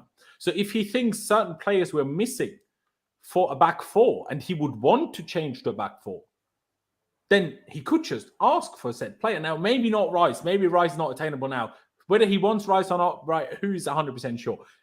The reports say that he wants him, but I mean, the actions haven't exactly said that. I just think, like, if we're going to play the 4 and we're going to play it well, you have to have a world-class defensive midfield player. We don't have that. Look at all the teams that have won the leagues. Like I said, we're trying to sign all these different players, but he's not trying to sign that. So does he even want to do that? Well, this is the thing. Like, if he genuinely wants to go to a 4, which I think he does at some point, like, we'd be signing a world-class midfield player. He's not stupid. He knows we don't have a world-class holding midfield player. Look at the teams that have won the league. But then why isn't he targeting one? I don't know, mate. I'd like to know. Like, if you want a world-class, look at the teams that have won the league over the years with world-class midfield players, to hold a midfield player that is fit for the season. Rodri, Fernandinho, Fabinho, and even going back to when we were like Nemanja Matic, we never replaced Matic when, like, realistically, if we replace Matic in the squad when he's gone, we don't have that profile of midfield players. So if we want to play the 4, we have to get that holding midfield player in. It's as simple as that. And for me at the moment, I just think I love Thomas Tuchel, but there's a lot of things that I see and I just like I don't really understand it. Like there's the stubbornness or the seeming unwillingness to drop players that have been given consistent opportunities in the team, not delivering, and yet they still start every week. You know, like Kai Havertz shouldn't be starting on Saturday. If Brogier's fit, he should start. Havertz has done nothing to say that he should be starting, but he'll start. Like even Mason Mount starts most weeks. I'm okay with that. What I'm saying is, if Mount has a couple of crap games like he's had this season, good against Spurs, but 2 of the 3 games he's been shit basically. But he's always going to start. Like if there's no sort of accountability to playing badly for certain players. How can Tuchel sub off Callum Hudson-Odoi last season or whenever it was after 20 minutes against Southampton because he didn't like what he's seeing?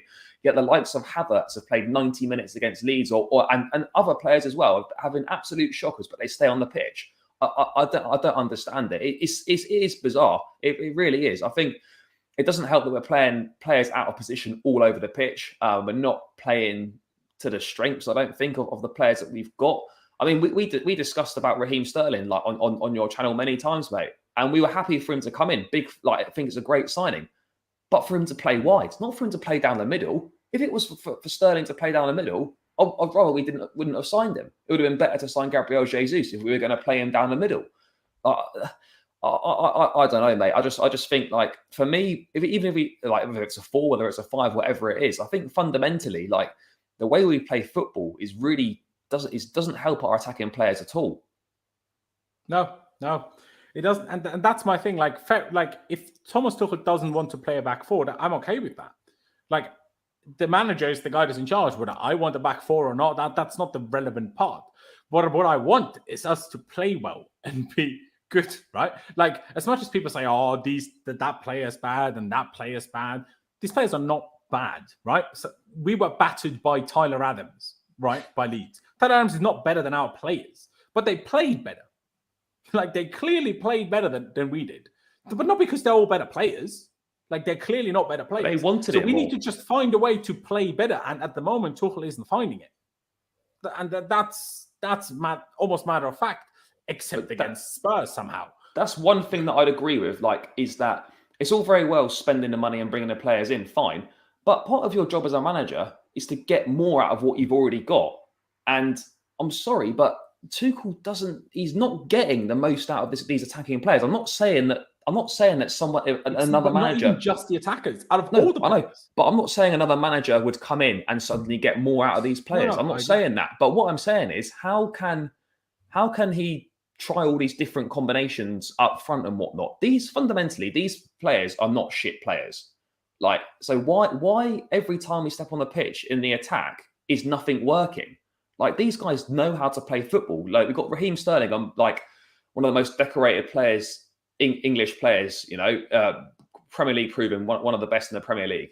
Like, you've got Mason Mount, who's a phenomenal up-and-coming player. You've got Kai Havertz, who's meant to be like the next thing coming out of Germany. You've got all these players, Pulisic, international, Werner, and we look back at Lukaku, top striker and all that. And how can it be that whatever attacker seems to come into Chelsea, it doesn't work? I mean, are we surprised that not really any decent attackers want to join us because they look at it and think, well, I'm going to be shipped out in a season if I don't deliver? And you look at, I'm not saying Tuchel can't get performances out of attacking players. He can, because he's done it at PSG. He's done it at Dortmund. But at the same time, I look at it and I think, is there not something different that we could do? Is there not something that he could try just to get something more out of these attackers? Because at the moment, whatever we're doing is not getting the most out of them. Surely there must be a way to get some more out of them. I know he can't make them score and put it in the net, but surely there must be a way to I don't know, to To just be get more better, out of them, just to because be we're better as a not team. getting anything from these guys. And these how guys does it aren't shit happen? players. Like, of course, it's on the players, right? That we ran Yeah, of course. 11 kilometers less Yeah. than Leeds. But how does that happen? 11 kilometers less. That's a kilometer per player. Well, more because the goalies don't run. It's a mentality issue, mate. We've seen it time and time again. As soon as the going gets tough, these players hide. Like, it's not just Right. it's not just We under had- Thomas Tuchel. we It's had under Lampard. It's Koulibaly on under the pitch, Sarri, we had Conte, Cucurella on the Mourinho. pitch. We had Yeah. Sterling Well, on the pitch. And there are still three of the well, players that were part of the team that ran 11k less. So you can't say it's only our players unless we also No, sign players that have the same mentality problem as the ones we already It's have. a collective. It's a collective. But at the end of the day, mate, look, I just feel that, it's not like a free games. I'm not reacting to the fact that it's 3 games in. It's more the fact that this basically the same issues that have plagued us last season and really since Thomas Tuchel's come in is the fact that the problems we've got don't look like improving. I think, look, the Champions League win was fantastic, but I think in the long run, it's going to do more damage than good, just based on the fact that it's massively changed people's perceptions of how good this squad actually is. Like, the Champions League wins papered over a lot of cracks and made people think the squad's a lot better than it is. And I think the reality is now showing that the squad is nowhere near as good as people thought it was. And I was guilty of that at the start of last season. I thought, fuck, this is one of the best Chelsea squads we've had. And then as the season drawed on, you can look, it's so unbalanced in certain areas. It's a complete lack of depth in other areas. So, for me, that it's, we move the ball too slow. Then there must be other things that we can do. Tuchel can't make them move the ball quicker. He can't make them score the goals. But surely there's something we can do to get more out of these attackers, because it just isn't happening. There has to be. Sorry, Gemma. I'll go to Pice first because sometimes I feel like because he doesn't have a camera, I kind of forget to include it because I don't see his face reacting to things. Pice, what are your thoughts on what Charlie was talking about, on what I was talking about? Just, I'm at a point where I don't have a solution. The manager says we don't need a midfielder. The manager says even attacking signings won't change. But he also says that some players are still here as part of the problem. But Lukaku and Werner are gone and we still have the same problem. And Ziyech went from Leeds to Amsterdam, yet it was Ziyech who he brought on instead of Hudson-Odoi. Well, I'm like, so in pre-season you complained that the problem are the players that don't want to be here, but then you bring on the guy that flew from Leeds directly to Amsterdam. Well, obviously maybe you didn't know about that in advance, fair enough, but... Sorry, go on. No, I wouldn't even be surprised with the mess we're in that if he didn't even know that, to be fair. But yeah, I mean, Charlie's not really wrong with what he's saying. The main issue for me is that, one, it's an application problem. Now, like when I was at the Spurs game, right, as you said, it's a major application problem because I didn't think Havertz played great. I didn't think Mount played particularly great. But what they did was they pressed relentlessly. And how they were literally, like, they were acting like defenders as well. There was a couple instances where Spurs had the ball, right, and they were literally running over and going into slide tackles and blocking them from passing the ball long up the pitch. Especially Havertz was doing that. Like, he was going in for slide tackles to stop passes. And then you go to Leeds only a week later, and you literally have Havertz standing up front like he's Lukaku. Like, there is a major application problem, and we've had this for years. And the most concerning thing is most of these players that had, the whole player power thing with the Alonsos and the David Luizes and whoever else, most of them have gone or are leaving now. So that's where I'm kind of like turning to Tuchel saying, how can't you, like, again, most of the game against Leeds, he was sitting on the bench. Why is he not up reacting to things like he was doing, in previous weeks? Saying like Mount was asleep and all that. And again, like Charlie made a great point. Like, he hooked Hudson-Odoi after 20 minutes that game against Southampton. Why doesn't he hook Havertz? Why doesn't he hook Mount? Like, I'm pretty sure he's not scared of backlash. I'm almost like concerned he is now because whatever happens, he just plays the fan favourites. He plays Mount. He plays Havertz. It's ridiculous. You've got to switch things up at some point. And my second issue is the stuff he's saying in press conferences and after games are extremely worrying me. Like after Leeds, and I don't know whether it's just, Liverpool fans were literally pissed off so much with Klopp last night because he came out with some absolute bonkers things after that Man United game. I don't know whether it's just a German manager thing or what, but to say we were the better team against Leeds, like, are you actually all right in the head, Tuchel? Like, are you all right in the head? Like he said as well, well, we had enough chances to win the game. You can't rely on overperformance from your attackers every single game because there's too much he over relies on these attackers, and when it doesn't work, he brings new ones in, and he brings new ones in. And as you said, we only create a certain amount of chances per game, so you have to, like as you were saying in the group chat lines, which I do agree with you. It's like Havertz might only get one chance a game, and if he gets that one chance and he knows he's missed, he ain't going to get another one. Very rarely, you know what I mean? He thinks, "Oh, fucked it now," and then his confidence goes down. He relies so much on over reliance from our attackers in terms of XG and scoring goals and sort of clinicalness that it's like it's not sustainable. And that's where I think we're getting the difference in results. Whereas, you know, as Charlie said, Leicester on Saturday, right? We might go there. We might go to Stamford Bridge. We might have two early chances or two chances in the game. We win 2-0. Another week, who do we have the week after that? The team we play a week after that, we might get two early chances like we did against Leeds, miss them and lose because they score the first goal. It's like, it's too, you know what I mean? And that's where he's got to find the balance somehow because we can't keep always score one of the and two losing and then concede a late equaliser. Yeah, and that's what happened against Burnley and Everton at home last season. Against Like, Spurs, essentially. Obviously, Anthony Gordon's fault, but still. Yeah, it's Anthony crazy. Taylor's, of course, not Anthony Gordon's fault. Yeah, he's got to find, like, he's got to do something. He's got to change something. I don't know what, but he's got to work on it. He's a manager at the end of the day. How can you have a whole week off after Spurs and produce that performance against Leeds? And he thinks it was good. He thinks it was good. Now, I don't know whether he's just saying that to the media or what. I fucking hope so, because that is just embarrassing what he came out with. As much as I love Tuchel, like, fans will get annoyed if this continues, because we can't keep doing this with our performances. It's unacceptable. Exactly. And we also, like, I'll ask you that at the very end, and obviously we'll talk about it again on Friday, but it's some, like, players also don't get dropped, I feel like, and the players that do get dropped are often not the players that played the worst. Well, I'm like, why? Like, do you know what I mean, Jem? I'm not going to ask you a new question. It's kind of just, what are your thoughts on the topic we've been discussing for the last 15 minutes, really? Because I don't know, honestly. Lots to take in from both Charlie and Pierre, to be honest. Just sitting here listening to the doom and gloom, to be honest, a lot of it. But, you know, it is what it is. But, look, I don't think Thomas Tuchel's happy with performances like it was against Leeds. I think you've only got to look at his body reaction.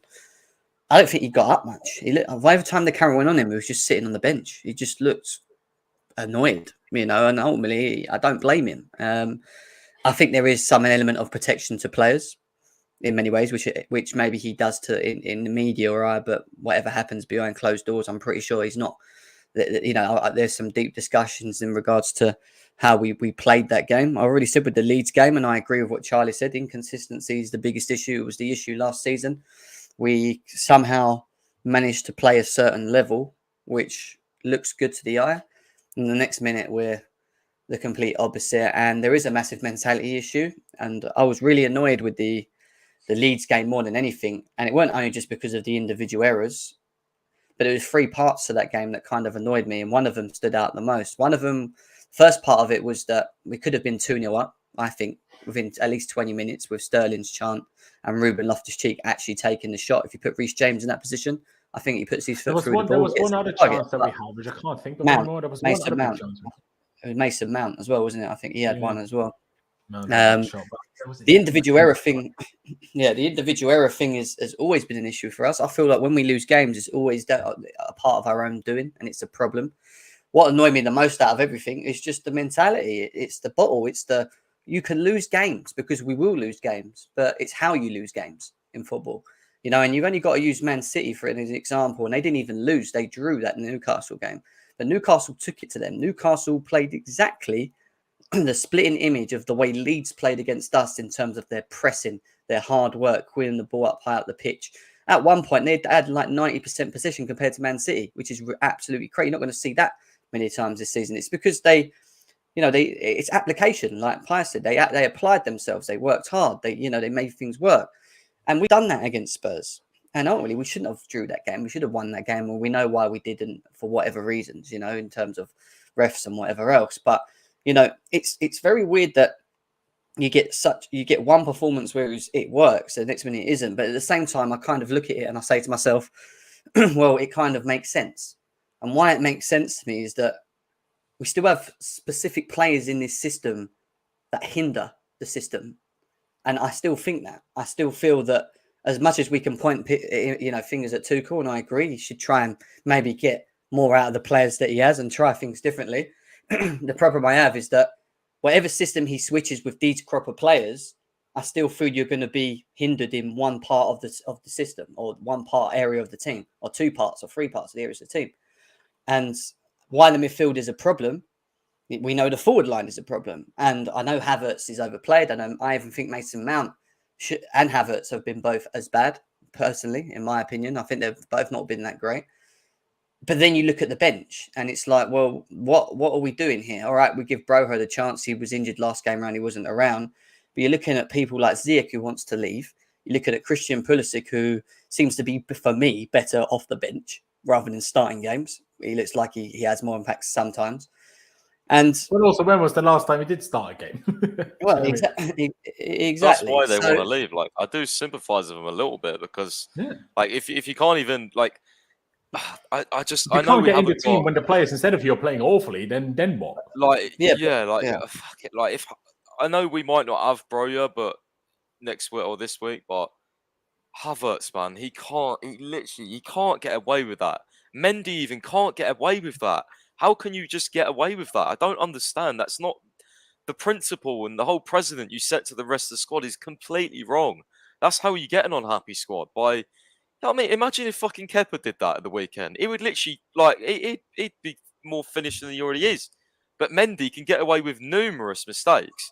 Like, and it's not like Mendy's making world-class saves and making the mistakes at the same time. He's clearly dropped off.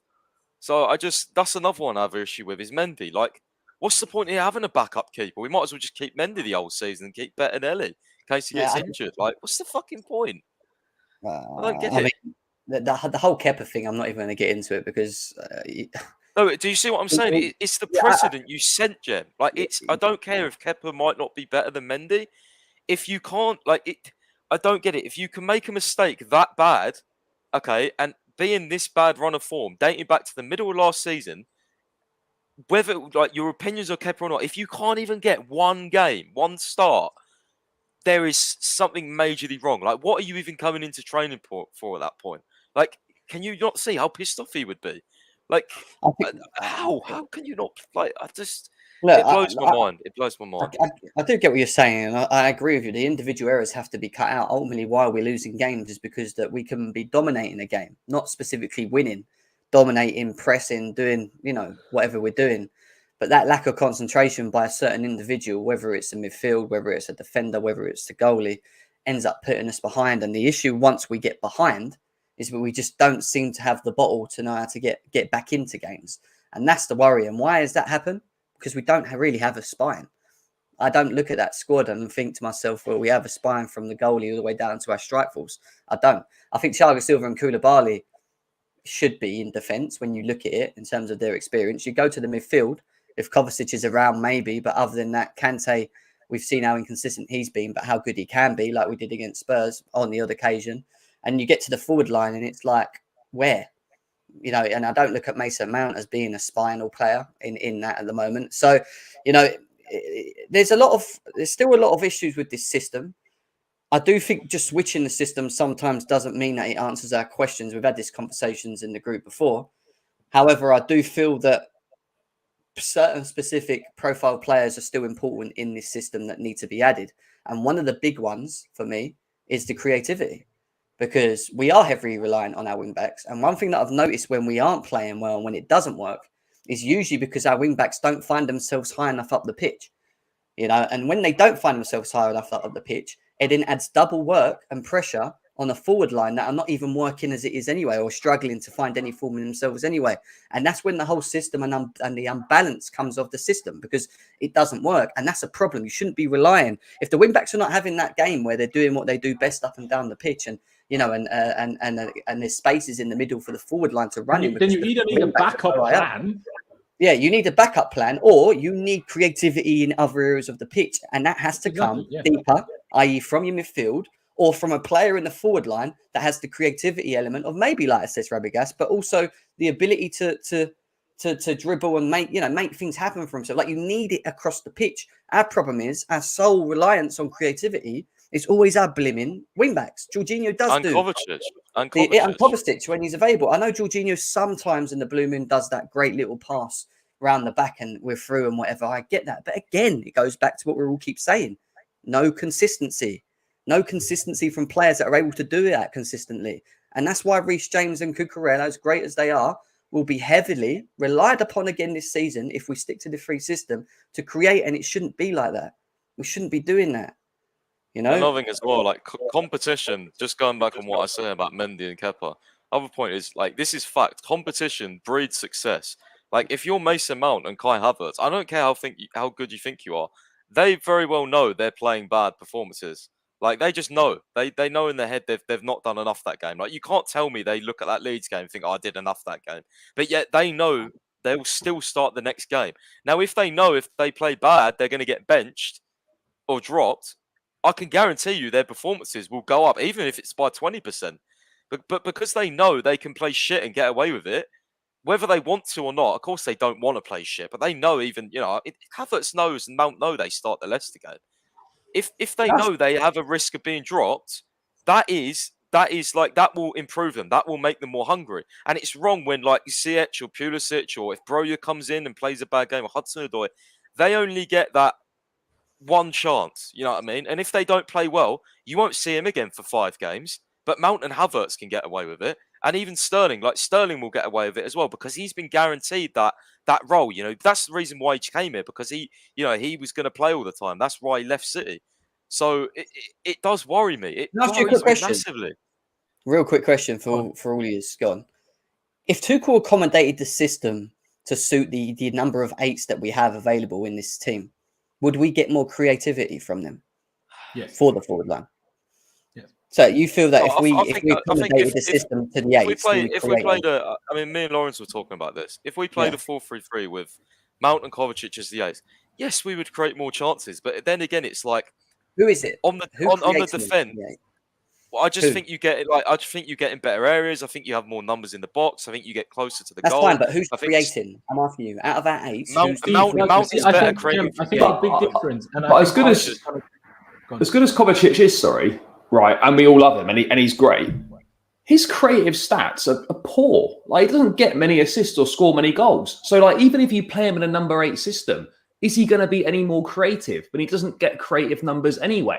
So, I think he was amazing last season in terms of he was going forward and progressive passing. I'm not he was good at it last season, but there's no telling whether he's going to be like that again, or worse, or better. Who knows? I don't disagree that Kovacic is not one of our best midfield players. He absolutely is. But if we're talking, like Jem said, about if we're playing 2 number 8s in Kovacic and, say, Mount, is Kovacic suddenly going to start posting, like, decent numbers in assists and whatnot? Yeah, so you need I think he could do. I think he could do. I was saying this, but everyone goes on about Mount being creative, but it's not actually create. Like, you look at most, he gets assists. It's not about whether individuals create more, and that's why I think the system is so important. Because and I was talking about this with Pice the other day, when you change to a system where you have more players closer to the opposition's box, what difference does that make? Not only do you have more players around, the big difference is also the gaps between our own players are smaller, meaning the passes required to create chances become easier because the distance for those passes are smaller, meaning you have less opposition players in between you and the teammate that you need to find there. So playing in a different system where you allow more players to be in the attacking areas makes it easier also for worse players to create more chances. So why did we not see that? Play outrageously amazing passes. No, I agree. Why did we not see that against Leeds in the second half? Because we have players we were 2-0 down by then, and our mentality is absolutely shit, and we can't do anything. No, but we have players playing close to each other, so I expected to see more creativity. Is what I'm saying. We're saying that if we're playing close together, we got to be careful though as well, because this 4-2, when I watch it, I don't necessarily like the sort of the way it's laid out. Like, I still think it's too. I don't know. I still think it's. I think it just the leaves strikers too big a hole in the middle.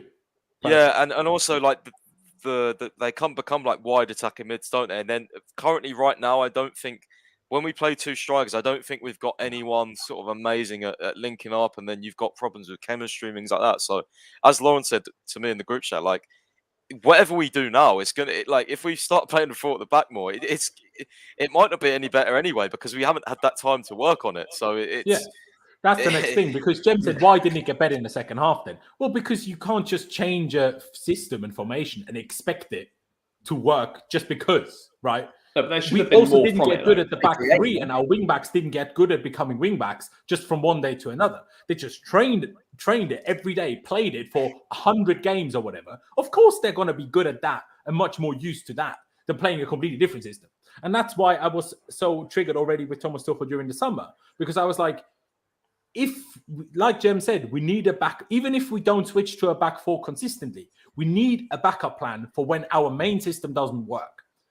And that's what should have been worked on last summer in 2021, wasn't. Should have been worked on this summer, maybe was a little bit more, at least we used it against Arsenal, but judging by how it worked against Arsenal, wasn't particularly worked on a lot, or if it was worked on, wasn't worked on pretty well.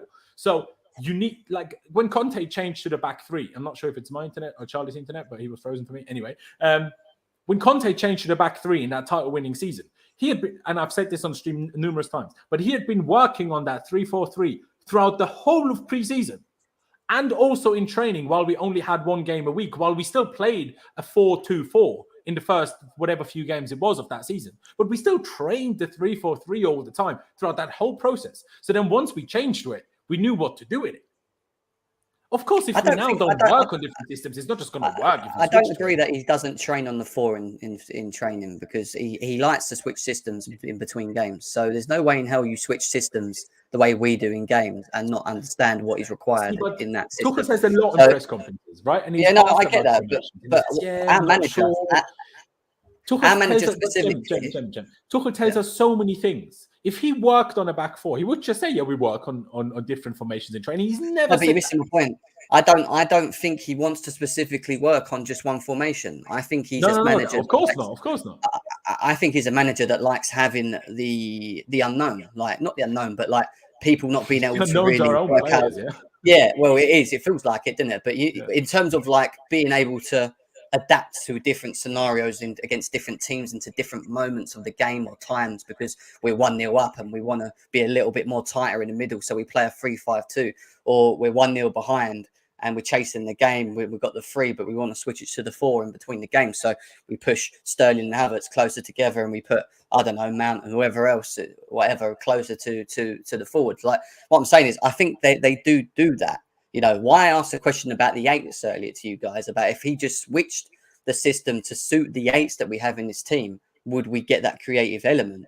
Is that I don't think we actually have a player that can play in that position that can create the numbers that we still need to be consistent. Yeah, but what I'm trying to say. I don't disagree with you on that, but look at Liverpool. Until they signed Thiago, they didn't have a creative player in the whole team, really. Like Salah and Mane aren't creative players as such. They create chances, but they're not creative players. If anything, in a different way, though. Yeah, but they're different when they create. But what I'm trying to say with that is, how did they make it happen?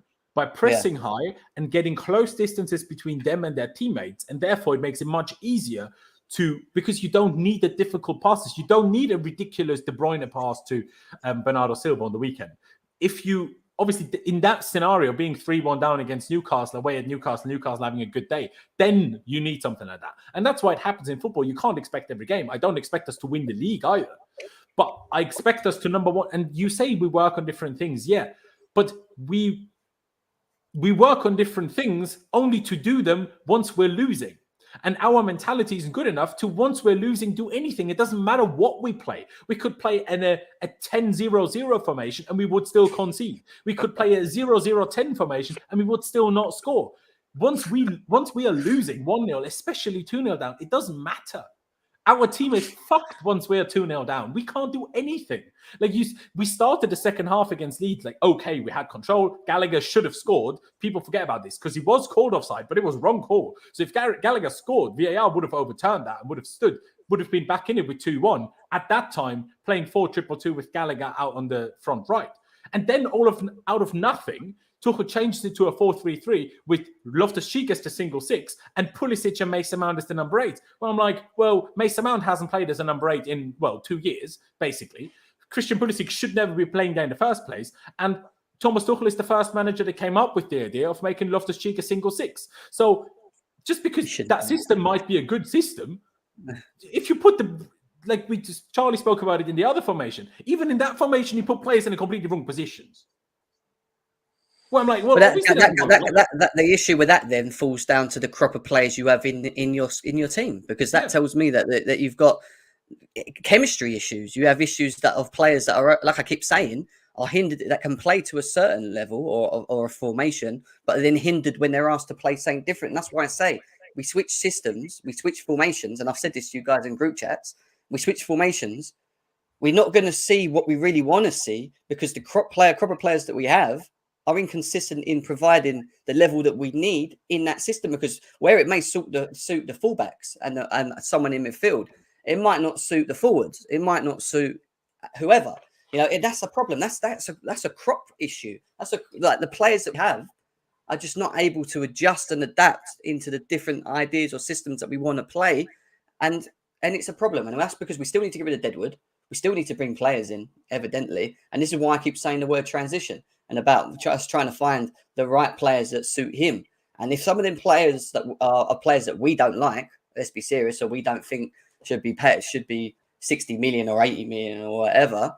The truth is, if we're going to do it, they're going to do it. And we're just going to have to see. But the pressure is on Tuchel, because making them decisions and bringing them players in means you have to make it work now. You want versatile players. And that's what I'm saying. If everyone's moaning and you think and everyone else thinks he realizes we don't obviously create enough, then why is he trying to buy Anthony Gordon, who is the complete opposite of what we need?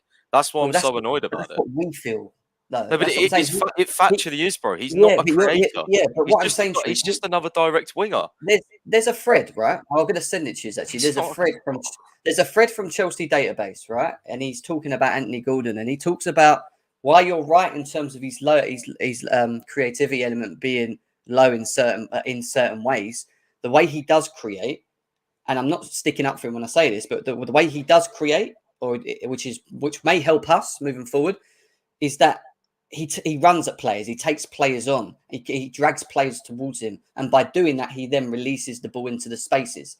So that is another element of creativity in a player. A player doesn't have to just pick the ball up and play. Well, that just sounds like what we said about Timo Werner and the Werner stats, creating the whole space things. I don't think he's a Werner, because I think he's a lot more adaptable than Werner in terms of where he can play across the pitch. That's my opinion. But, I think that a good example... I personally, I love Tuchel. I don't get how everything we're saying, and literally everyone in the whole fan base says, especially those who want to move to the front at the back, we clearly need a defensive midfielder. Yet, as you were saying, when we went to Leeds, right, we're having Ruben play as a 6. Surely he doesn't think that's acceptable. So why is he not doing something about it? That's what I don't get. In this window. What if he can't do it? Why don't you just buy that? Why don't you just buy that profile so you have it in the squad, so you don't have to play Jorginho? I want to spend 130 mil. No, you don't have to. Buy someone else. Buy someone cheaper. Why didn't we buy Sangare, who's that profile? Why didn't we just bloody bring back Matic? He was good for Man United last season. You know what I mean? Why don't we just have that? We don't have to start him, but at least give yourself the option if you want to change to the 4 at the back. And the reason why you play a 3 is to protect Jorginho. Well, when you don't want to protect Jorginho, then have someone in place so you can fucking move to the 4 at the back. Then that's what I don't get. I think there was opportunities to get DMs about it. There was a lot of opportunities to get DMs that were available and now not available. And Why I think that there's why didn't we buy Casemiro? Why didn't we buy Casemiro? I don't get it. Which we didn't want to spend 380k a week on wages. And that's totally fair. I understand, not necessarily. We've got to protect the wage structure. But But we need So, that like position all we're so saying is, so badly. there's reasons for why certain things aren't working, right? We're aware of this by now. But the problem is, fact of the matter is, we don't have a solution. And everyone always has excuse why this solution can't work, and why that solution can't work, and why this solution can't work, and this and that and everything. But fact of the matter is, we still need a solution. Us four here, we're just fans. We're not paid millions and millions upon millions to find the solutions. But Thomas Tuchel is. So he should find the solutions. And if my solution of playing a 4 at the back or a 4-3-3 or not signing Anthony Gordon's are wrong, that's fine. I'm not being paid millions for it, and I don't actually cost the club anything. And I don't mean financially, I also mean in terms of performance and whatever. Fact of the matter is, Tuchel needs to figure something out. I don't care what it is, but figure something out. And he needs to figure out that we play. And I don't know do we stop the mentality problem by playing better overall? Because when we play better overall, everyone's just more happy and everyone's just in a better mood and everything's just better, and then less individual errors happen. I don't like, but the fix needs to come somewhere. And we've discussed this so many times in this channel over the years. Like, we've had mentality problems since Mourinho. Then we've had it like when we were 16th when he got sacked. We had it then in Conte's second season. We had it with Sarri. We had it with Lampard. We have it with every manager, even though it's completely different players. And like I was saying that last stream, so you can't say it's just the players' fault because it's completely different players, and we have the same problems. So it can't be the players' fault, and it can't be the manager's fault. It can't even be the owner's fault now because we have different owners. So somehow there's something that we do wrong at this football club, no matter who is in charge, that we need to fix. Because if we don't get the mentality in check, because no matter how good your system is, no matter how good your players are, every now and again an individual error is going to happen. Every now and again, even a bad opposition is going to score a screamer. It's going to, like, those things happen. It's football. If football was completely predictable, then we wouldn't need to watch it, because then we could just, check at the end of the season who won the league. Good. Do you know what I mean? Like, if there wasn't variables to everything. But the big thing we need to fix is, number one, playing better regularly as a whole. Play like we did against Spurs, essentially, not in terms of system and in terms of formation, but in terms of performance. Play like that on a regular basis. And then if we play like that on a regular basis and we actually create a good amount of chances on a regular basis, I also believe that our now bad forwards would start scoring more automatically. Because, and I said this to Pice again, now our forwards are used to having 1-2 chances each per game maximum. So when you're one-on-one, even if one-on-one with the goalkeeper, super easy chance, you're there and you're like, well, if I miss this, that's my only chance in the game and we're done. But if Sterling from Man City knew if he missed the first one, I get another 4. I get another 10. If we provided that to our players, also Havertz, who's not good in front of goal, would get better. Because the pressure when you have the chances would so drastically decrease that it makes it easier to score when you do have chances. But you need more creativity. That's what I keep saying. Need more creativity, but the lack against Leeds, if we ran 11 kilometers less than Leeds, the problem wasn't lack of creativity in that game. Like, it might be, but the creativity would be just as pointless. Like, remember Jose's second season when we were 16? We had Cesc Fabregas, one of the most creative players in history of this sport. And we still couldn't create, and we were still struggling. So just having a creative player doesn't fix necessarily every creative problem, right? That's why I'm saying we don't know for sure yet how creative a Mason Mount is, how creative a Raheem Sterling is for us, how creative a Christian Pulisic, how creative a Hakim Ziyech would be. Hakim Ziyech is a creative player. We just don't play a system what he's good at. So we have a creative player, but we don't use him because we play a system that doesn't allow him to thrive. Which, am I the biggest fan of Hakim Ziyech? No, but there seems to be no strive to find a solution, and that's the part I just can't understand. Like, it can't be that one individual error. Maybe they are trying to find a solution every time. It can't be, man. I know, I agree with what you're saying, and a lot of it makes sense. But all I'm saying is that maybe there is, in their eyes, and maybe this is the word I keep using, time needs to be given to this football club for them to show us what the solution or ideas are moving forward.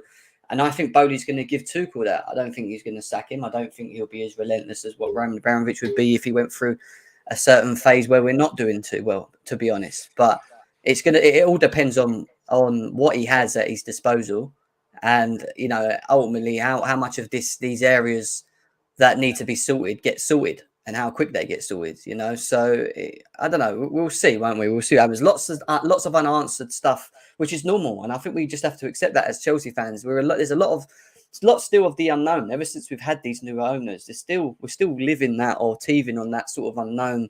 Where we're going to go, what we're going to do, what we're going to get from these owners. What is Tuchel's ideas of progression and the project? What is the idea? Maybe Anthony Gordon, Fofana, or Aubameyang are a part of that project at the moment. I don't know. Yeah, we have to wait and see, you know. But we're going to have to wait and see, and we will find out. And whether we like it or not, we're going to find out whether it works or not. So we'll soon find out whether he's going to dig his own grave or not. Only the future will tell that. 100%. And if he's digged his own grave, then what? Do you know what I mean? Like, then what? Then what manager do you get? And then what is the fix? Because then, yeah, but no. Fuck off, honestly. Come on. No, don't even mention that name. Fuck off. Give it. If Tuchel goes, you either give me Graham Potter or Hansi Flick, or I don't want anyone else. Graham Potter's a good shout, you know. Mate, he's fucking. That's another thing, right? It's also an appointment like trying to be mid-table. Like, do you know what I mean? I think he can manage a top team. I think he's brilliant. He can manage a top team, but can he? Like, look at this. Is what we were saying earlier, right?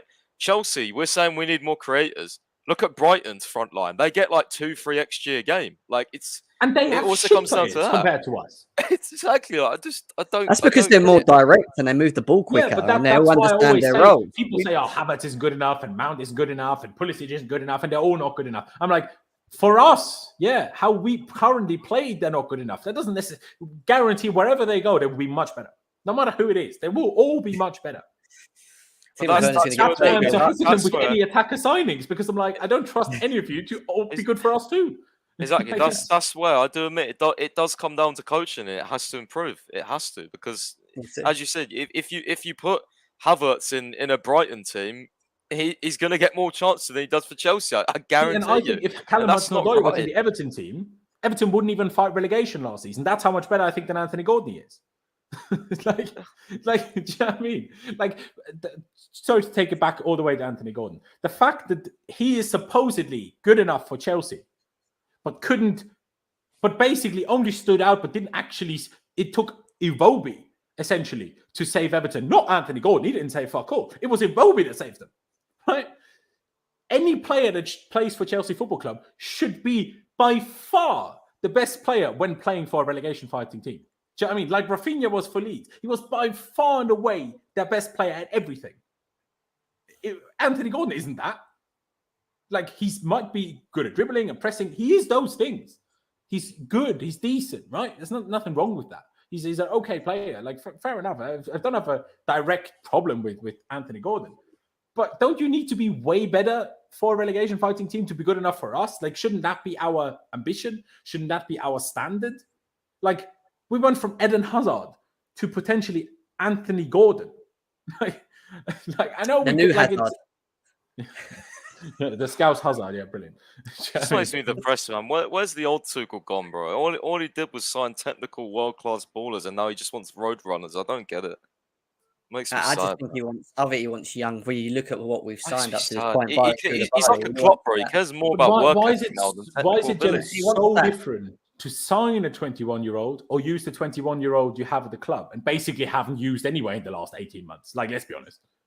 Well, when you think about it, if we end this window signing Aubameyang, Sterling, Koulibaly, Cucurella, Gordon, and Carney, who we signed already, you could probably say that is more experienced than there is young, inexperienced players with raw talent, which I think they are looking to do. Obviously, I forgot about the other guy from Inter Milan, Casadei, whatever his name is. I don't know how good he is as well. He's another young one. But, like, you can probably argue that there is a mixed blend of what they're trying to do moving forward in terms of, like, the experience and, like, that raw breed of players. But it's like you're bringing all these, like, young talents in for, like, silly money and whatever. But are they actually meant to be starting, or are they just bought in for the future? Like, what are we doing with them? Like, I'm down for young players mixed in with experience. I think that's cool. Like, I think they need that. Don't get me wrong. But paying 20 million for 18-year-olds, but not being willing to pay 10 million more for Fofana. Well, Fofana's not 80 million, but we ain't going to get into that because Paz was. Of course he isn't. But is Chukwuemeka 20 million? Probably not. Is Casadei 15 million, who's not even played a single professional game in his career? Definitely not. Like Fofana is closer to being worth 80 million. Probably Gordon is closer to being worth 60 million than Casadei was being worth 15 million. If Gordon shouldn't be more than 30 mil to me personally. No, he shouldn't. And yeah, of course there is inflation in the world and in football. Of course there is.